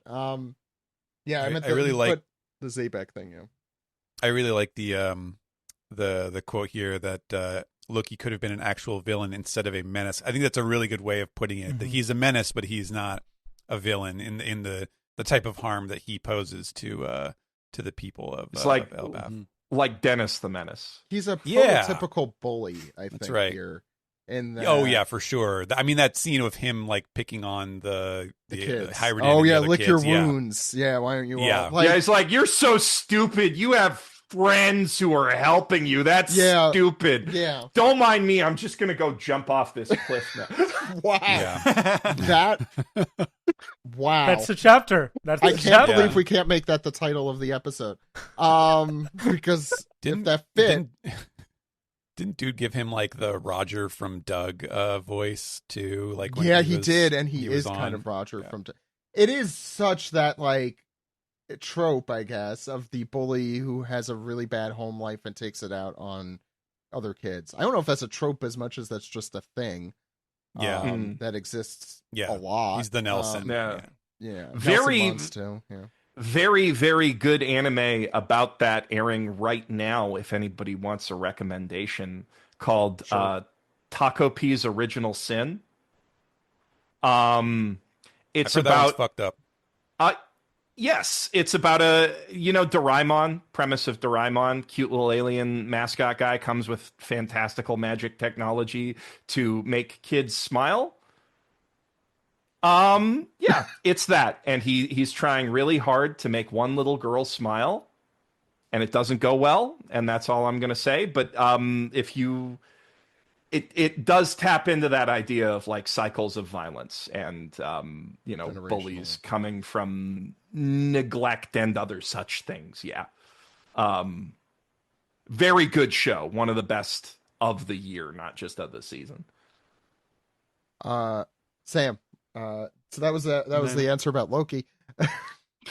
Go ahead. Our final piece comes from Straw Hat Pirate 9, who says, "Had to work this Sunday, so read this on my commute on the bus, and I feel slightly bad for surprising the guy sitting in front of me because the yell of 'Father' I let out when I read the last page." Out of context, that's pretty great. He turned around slightly concerned. I looked so sheepish while apologizing. Great chapter. I will be off from work and able to read at home next week. The only judging looks I will get will be from my cat. I'm totally used to those. Yeah, that's great. Everyone should be yelling "Father" on a train out of nowhere. I think that's that was a real Father on the Bus chapter this week. That was a beautifully written... That's becoming part of my vocabulary from now on. Real Father on the Bus moment. That was a beautifully written, just a letter to y'all in general. Let's get that guy an agent. Speaking of her beautiful letter, we also have one from Andy B that says, this is an email. I just want to give a big thank you as this month marks 10 years since I started listening to the podcast. I feel the one thing that makes me feel older than doing this more than 10 years is people listening for more than 10 years. At the time I had been an anime only for a while, but finally switched to the manga weekly and found the podcast soon after. My very first episode was 375. Maynard Mike XXL. Oh, there's a Magic Mike reference. That's what that was. And I haven't missed a week since. I do remember that was Dressrosa, and that was that guy in Dressrosa that everyone has forgotten. Maynard. Captain Maynard. Yeah. Anyway, from listening to the original Arcs of Consequence that I had burned to a CD so I could listen on my way to visit my then girlfriend, now wife's parents for the first time, to descending into the madness of Odin's ghost. I'll tell you about that after. While in the hospital after my son was born. Oh my God. The podcast has been this is a scary, scary email. The podcast has been a constant companion for the last decade. Thank you for the incredible hours and the hard work you put into making such a great show.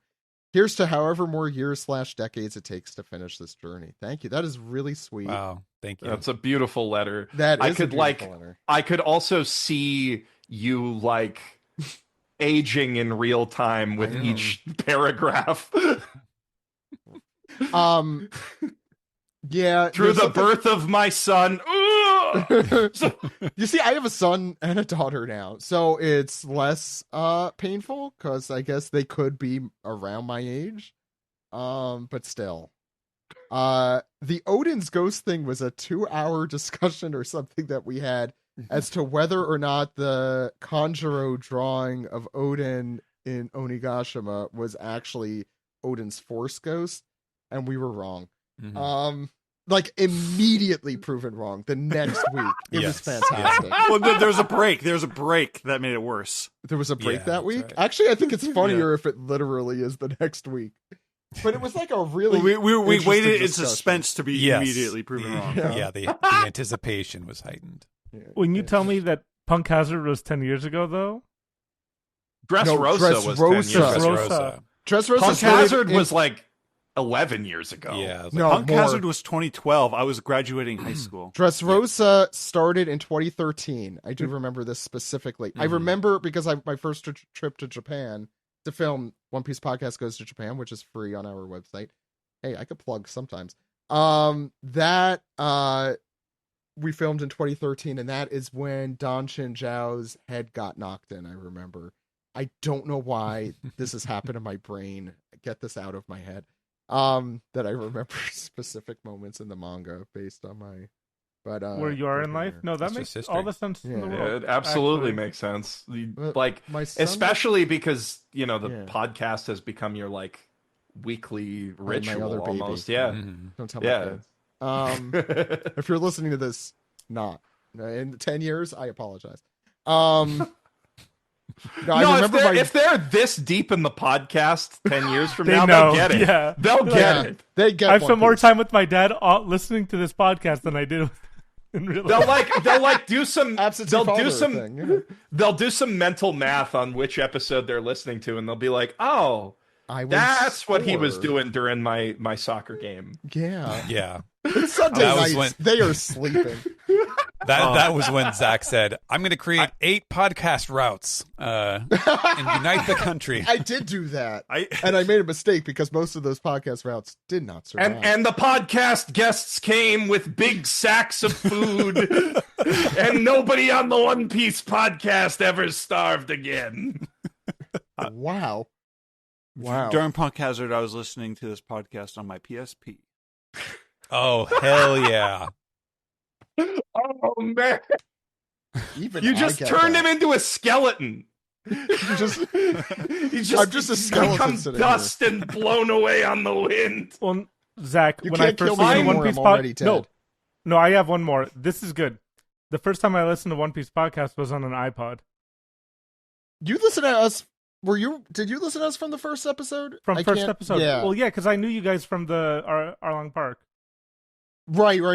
Because I know Brian Newton, friend of the show, also listened to us like around the same time. And then he came to us. I was like, I work on Rick and Morty. What are you doing with this? That's not a good Brian impression. I don't know what that was. Sound like more hey, it's probably a better Brian impression than Justin Roiland would do. Then Justin Roiland would do. His impression would either be, oh, geez, I'm Brian, or Brian. He's like in the middle of those two, I feel like. He's like exactly. He's exactly at the nexus of those. I love you, Brian. What's the next question? Steven, are we going to move on to a different... Oh, yeah, we can go to the subreddit Archipelago over at reddit.com/r/One Piece podcast, where we have 2 questions today. One from Amiibo Hunter 000, who says, "Hey, OPP, great chapter. For some reason, the last 2 pages wouldn't load for me, but I get the idea. Not like there would be some... Not like there would be some crazy big reveal out of absolutely nowhere on the last 2 pages. My question, we got Jeff. Why didn't Ida move back into the castle and marry Harold after Esther died? She could have, and based on what we've seen, would have helped be a loving mother figure in Loki's life, and maybe she could have kept him from his rampages. Oh wait, the final 2 pages just loaded, and holy shit, Blackbeard's dad." The theories about the saber of Zebek tying them together were true. Great podcast. Keep up the amazing work. Yeah, it's funny because like a part of me, as far as the Ida thing, a part of me feels like when she talks about Hyruden, she's like, he's the sweetest, cutest boy in the world, and blah blah blah. I feel like she's kind of a tiger mom a little bit, where like maybe she wouldn't actually be parent, perfect for Loki. But then on the other hand, in the previous chapter, she was like, hey, I want to see the baby. I want to see your little brother. So yeah, maybe she would be. I think if raising from birth or like from early on, so he didn't go down this route of age. I think at this point it would be hard to. Yeah. It would be hard for her, but I also like just based on her personality. I think but. I feel like there was like some big stigma about them not being in the castle. That was probably part of it, they already mentioned that. Thing. I think, the tainted blood, society. It's society. Society. Yeah, like we don't learn that much about the traditionalist giants, but you must presume that there was some kind of scandal about a royal bastard or whatever, and the silhouetted guys that you just see randomly. Chapter 2 ago. Yeah. She at the same time, she's probably really enjoying running that bar. Like that seems like something she's doing for more than just I need something to do. Like she seems like a real people person. She seems like the kind of person who would like party, Yeah. Our other comment is from Lanky Cheetah 6315, who says, "Hey OPP, Oda's flashbacks, especially recently, are so dense and endear you to the characters so quickly. What a time to be alive. Do we think there is any significance to Rocks and the number 2? The number 3 and Blackbeard are often theorized about, so I wonder if something is there, or if I need to take off my tinfoil hat and put my red string down. Love the pod." I mean, I don't know why 2 specifically. I guess just because of the hair, maybe. And the 2 questions. Like, I guess that's the theme that they're going with here. Blackbeard did have the thing where he never slept, like the double. Right, double the life. Two devil fruit thing. The 3 fruits thing with Blackbeard was just because people thought, okay, well, if he has 2, then why... Yeah, why can't he have 3? And then he's got the 3 marks on the Cerberus. And there's a lot of, 3 symbology that you can potentially assign to him. But I don't think the story itself has necessarily like led us to believe that he is going. That's just like people reading into tropes and stuff. Yeah. It just feels like that's the natural direction. Right. So, I don't know. I mean, it would be interesting if there is something about Rocks that like explains what Blackbeard's deal is, but I don't know. I'm still not sure if that's like something inherent to Blackbeard or if it's just like he knows like the secret to doing XYZ or whatever. He has the secret sauce. Yeah. Well, the one thing like if what I think it'll probably end up explaining more than anything is the secret to eating 2 devil fruits is you put ketchup on it. Yeah, that's yeah, absolutely. Like I think, since Rocks was Roger's rival, that is probably somewhere along the line where Blackbeard got the knowledge of the poneglyphs and maybe started concocting his plan, but I don't know. Like the fact that Rox wasn't in his life seems more relevant than anything he might have passed on to him. Does Whitebeard know that Teach is? Because Whitebeard picked Blackbeard up as just like a rando. Yeah, in the Odin flashback. But yeah, he it wasn't recognize him. No. Oh, right. Yeah. No, he didn't. Did he ever learn at any point, or I don't know. Who knows? They look so freaking similar. You think? Because he has Roger's son and Rox's son on his ship. He does have that like genetic eyeliner, so that's that is genetic in the One Piece world. But like, yeah. I mean, he can also just get a sense of, hey, this kid's got some aura going on with him. He's got something going on. Yeah. This kid's messed up. We should bring him on my ship. Yeah, that's definitely Whitebeard's MO. Mm-hmm. I was trying to remember. God, the Odin flashback was like in the 900s, wasn't it? Jesus Christ. Crazy to think it's been like 4 years since then. Yep. Yep. 970 is when he got boiled alive. Any other questions on subreddit? No. Okay, we're gonna leave it there. Apologies to Blue Skyers. We'll catch up with you next week. Why don't we round off the show? Sounds good.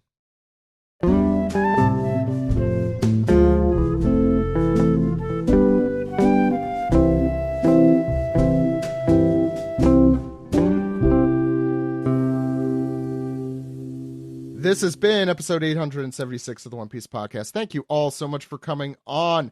I also want to give Ed a huge thanks for coming on. He had to take off early, but once again, you could check him out at Edward E. At Blue Sky. So please do. Remember, you could subscribe to us on Patreon right now and get a sticker of an image of your choosing each month. It might be the one that is on this very episode that we haven't even seen yet because it hasn't been created as we're recording this right now. But before we go, I do want to compliment some graphic design, and that is for the logo for Quest for the Best, which I freaking love. From Miles and Geoff. I don't know who did that, but you could give them a shout out if you like. Thank you. It took a lot of iterations to get that design done. Sure. Miles, you know the name of the artist, right? Yeah, our designer was Joey Pasco. Okay. It was quite we're very particular clients. Let's just say that. We sent him like 50 different anime references and like a bunch of different anime logos, and we went back and forth a ton to get that down. But like I'm glad we did, because it helped us develop like the style of our thumbnails and everything. There was like a moment where we got one of them back and I was like, oh shoot, Miles, that's the thumbnail design right there. That like white frame thing. And then the graphic design on the podcast was a whole journey. It always yeah. But tell people about it. Besides the graphic design. You can follow Quest for the Best wherever you get your podcast. A lot of people choose YouTube because they like Geoff for some reason, or Tristan, who are YouTubers or something like that. But if you're a normal person, you can listen to a podcast app like I do. We're a podcast about finding the best anime of all time. And there's 3 of us, and sometimes we'll have other people on to try and make their case for their favorite anime. Every week we watch one anime that is maybe a contender for the greatest anime of all time, and then we have a discussion about whether or not it's on the top 100 list, and that's kind of most of it. We also do side quests, answer questions of the week, etc., etc. It's a fun little podcast. If you liked spending 3 hours with us just now, you will enjoy our podcast. Yeah, this is basically kind of a side quest sort of episode. Yeah, you got me to rewatch Baccano, which thank God Alex had it on his Plex, because otherwise it is inaccessible. I not to call him out here. And you're giving me a good list of a lot of anime I need to watch, which is most of them. Although I think I've seen Pat Labor too, but it's been a really long time. Pat Labor, I don't know how to pronounce it correctly. Pat Labor, it's Pat Labor? Patrol Labor. Oh, right. I did know that. It's been a very long time. And I saw Cromartie High School a very long time ago. And Delicious in Dungeon, obviously. You got it. You haven't seen ReZero yet? No, I have not seen anything after 20. I know there's. When did the podcast start? Yeah. 2009-ish. It definitely. I people have been putting that thing on Blue Sky that shows like, oh, here's the top anime of each year, and you can see in 2009, it's just like it goes from like most of them to like 2 or 1 in a year. Like I lost it. I have a very long list of things I need to watch. Reading is just easier for me while parenting for whatever reason. It's also anime. I do love subversions, and I'm going to stop this discussion right after this, I promise. But it takes 100% of your concentration is the problem to watch. Like, I feel like I need to put my all into watching whatever I'm watching. Yeah, really? That's you to be a good media consumer. Yeah. That's weird. I never had that problem. I don't know what you're talking about. Steve. Okay, Mr. I'm a translator. Speaking of Stephen, where could people find you? You can find me over on Blue Sky at stephenpaul.bsky.social. And as usual, if you want to check out the simulpub stuff I'm doing, it's One Piece, Akane Banashi, and Shoha Shoten, as well as Trillion Game. All those manga are coming out through Viz and the other services that make use of them. So go check them out. And speaking of Geoff and Miles, since you have lots of YouTube power, make sure to get Akane Banashi in anime as quickly as possible. Yeah, get on that. Sam, where can people find you? They can find me on Blue Sky at lcsam.bluesky or .bsky.social. And I'm sure Miles and Geoff have loads of guests lined up making their bid for School Rumble for the entire top 10. You're the you second guys in mentioned a week. school. Yeah, second. Yeah. But no, Sam it's really good, thought it's he good had to something. know. No, I'm gonna put you down. I'll write you down. We're trying to. I'll make the case. I'll make that case. I mean, you can make a really good case for School Rumble. That is one of the funniest anime ever made. I literally heard you two talking about this like the other day on the podcast. Yes, you did. So, yeah, Sungwon brought it up, right? Oh, that's who it was. Yeah. I don't yeah. I think. And I didn't get into my rant about it, so that's probably for the best. You have a rant about School Rumble? Oh yeah. Okay, we'll get to that. We're at 3 hours. I'm not going into it now. I'll say, Sam, for you, I like see Fooly Cooley being like the one you champion. Sam does really enjoy like very specific series. I'm not going to list them. He has a type. Anyway, you can follow us at OnePiecePodcast.com, One Piece Podcast, wherever you get your podcast. There's no more Skype anymore. Wish we mourn each day. So you can't call us, but you can leave an email, a message, whatever they do, whatever the kids do. Please follow us on YouTube, subscribe, whatever they say, click the link or whatever. YouTube.com/One Piece Podcast. We are back next week. The biggest shock of that last page is that there's no break next week. That's right. That means Steven knows everything that happens and he's just not telling us for some reason. That's right. Yeah, we look forward to that. Yeah, sorry. That is making me like double think some of the very pregnant pauses. No. Steven I have not. I have not seen the next one yet. Oda hasn't given you the hookup? He'll know in a day or two, but he doesn't know now. So don't worry. Probably. Unless he's being really good at this. Anyway, you can follow us, do all that. Patreon.com/One Piece Podcast, all of that. We'll see you next week, everyone. My name is Zach. Goodbye, everyone. Bye. Bye-bye.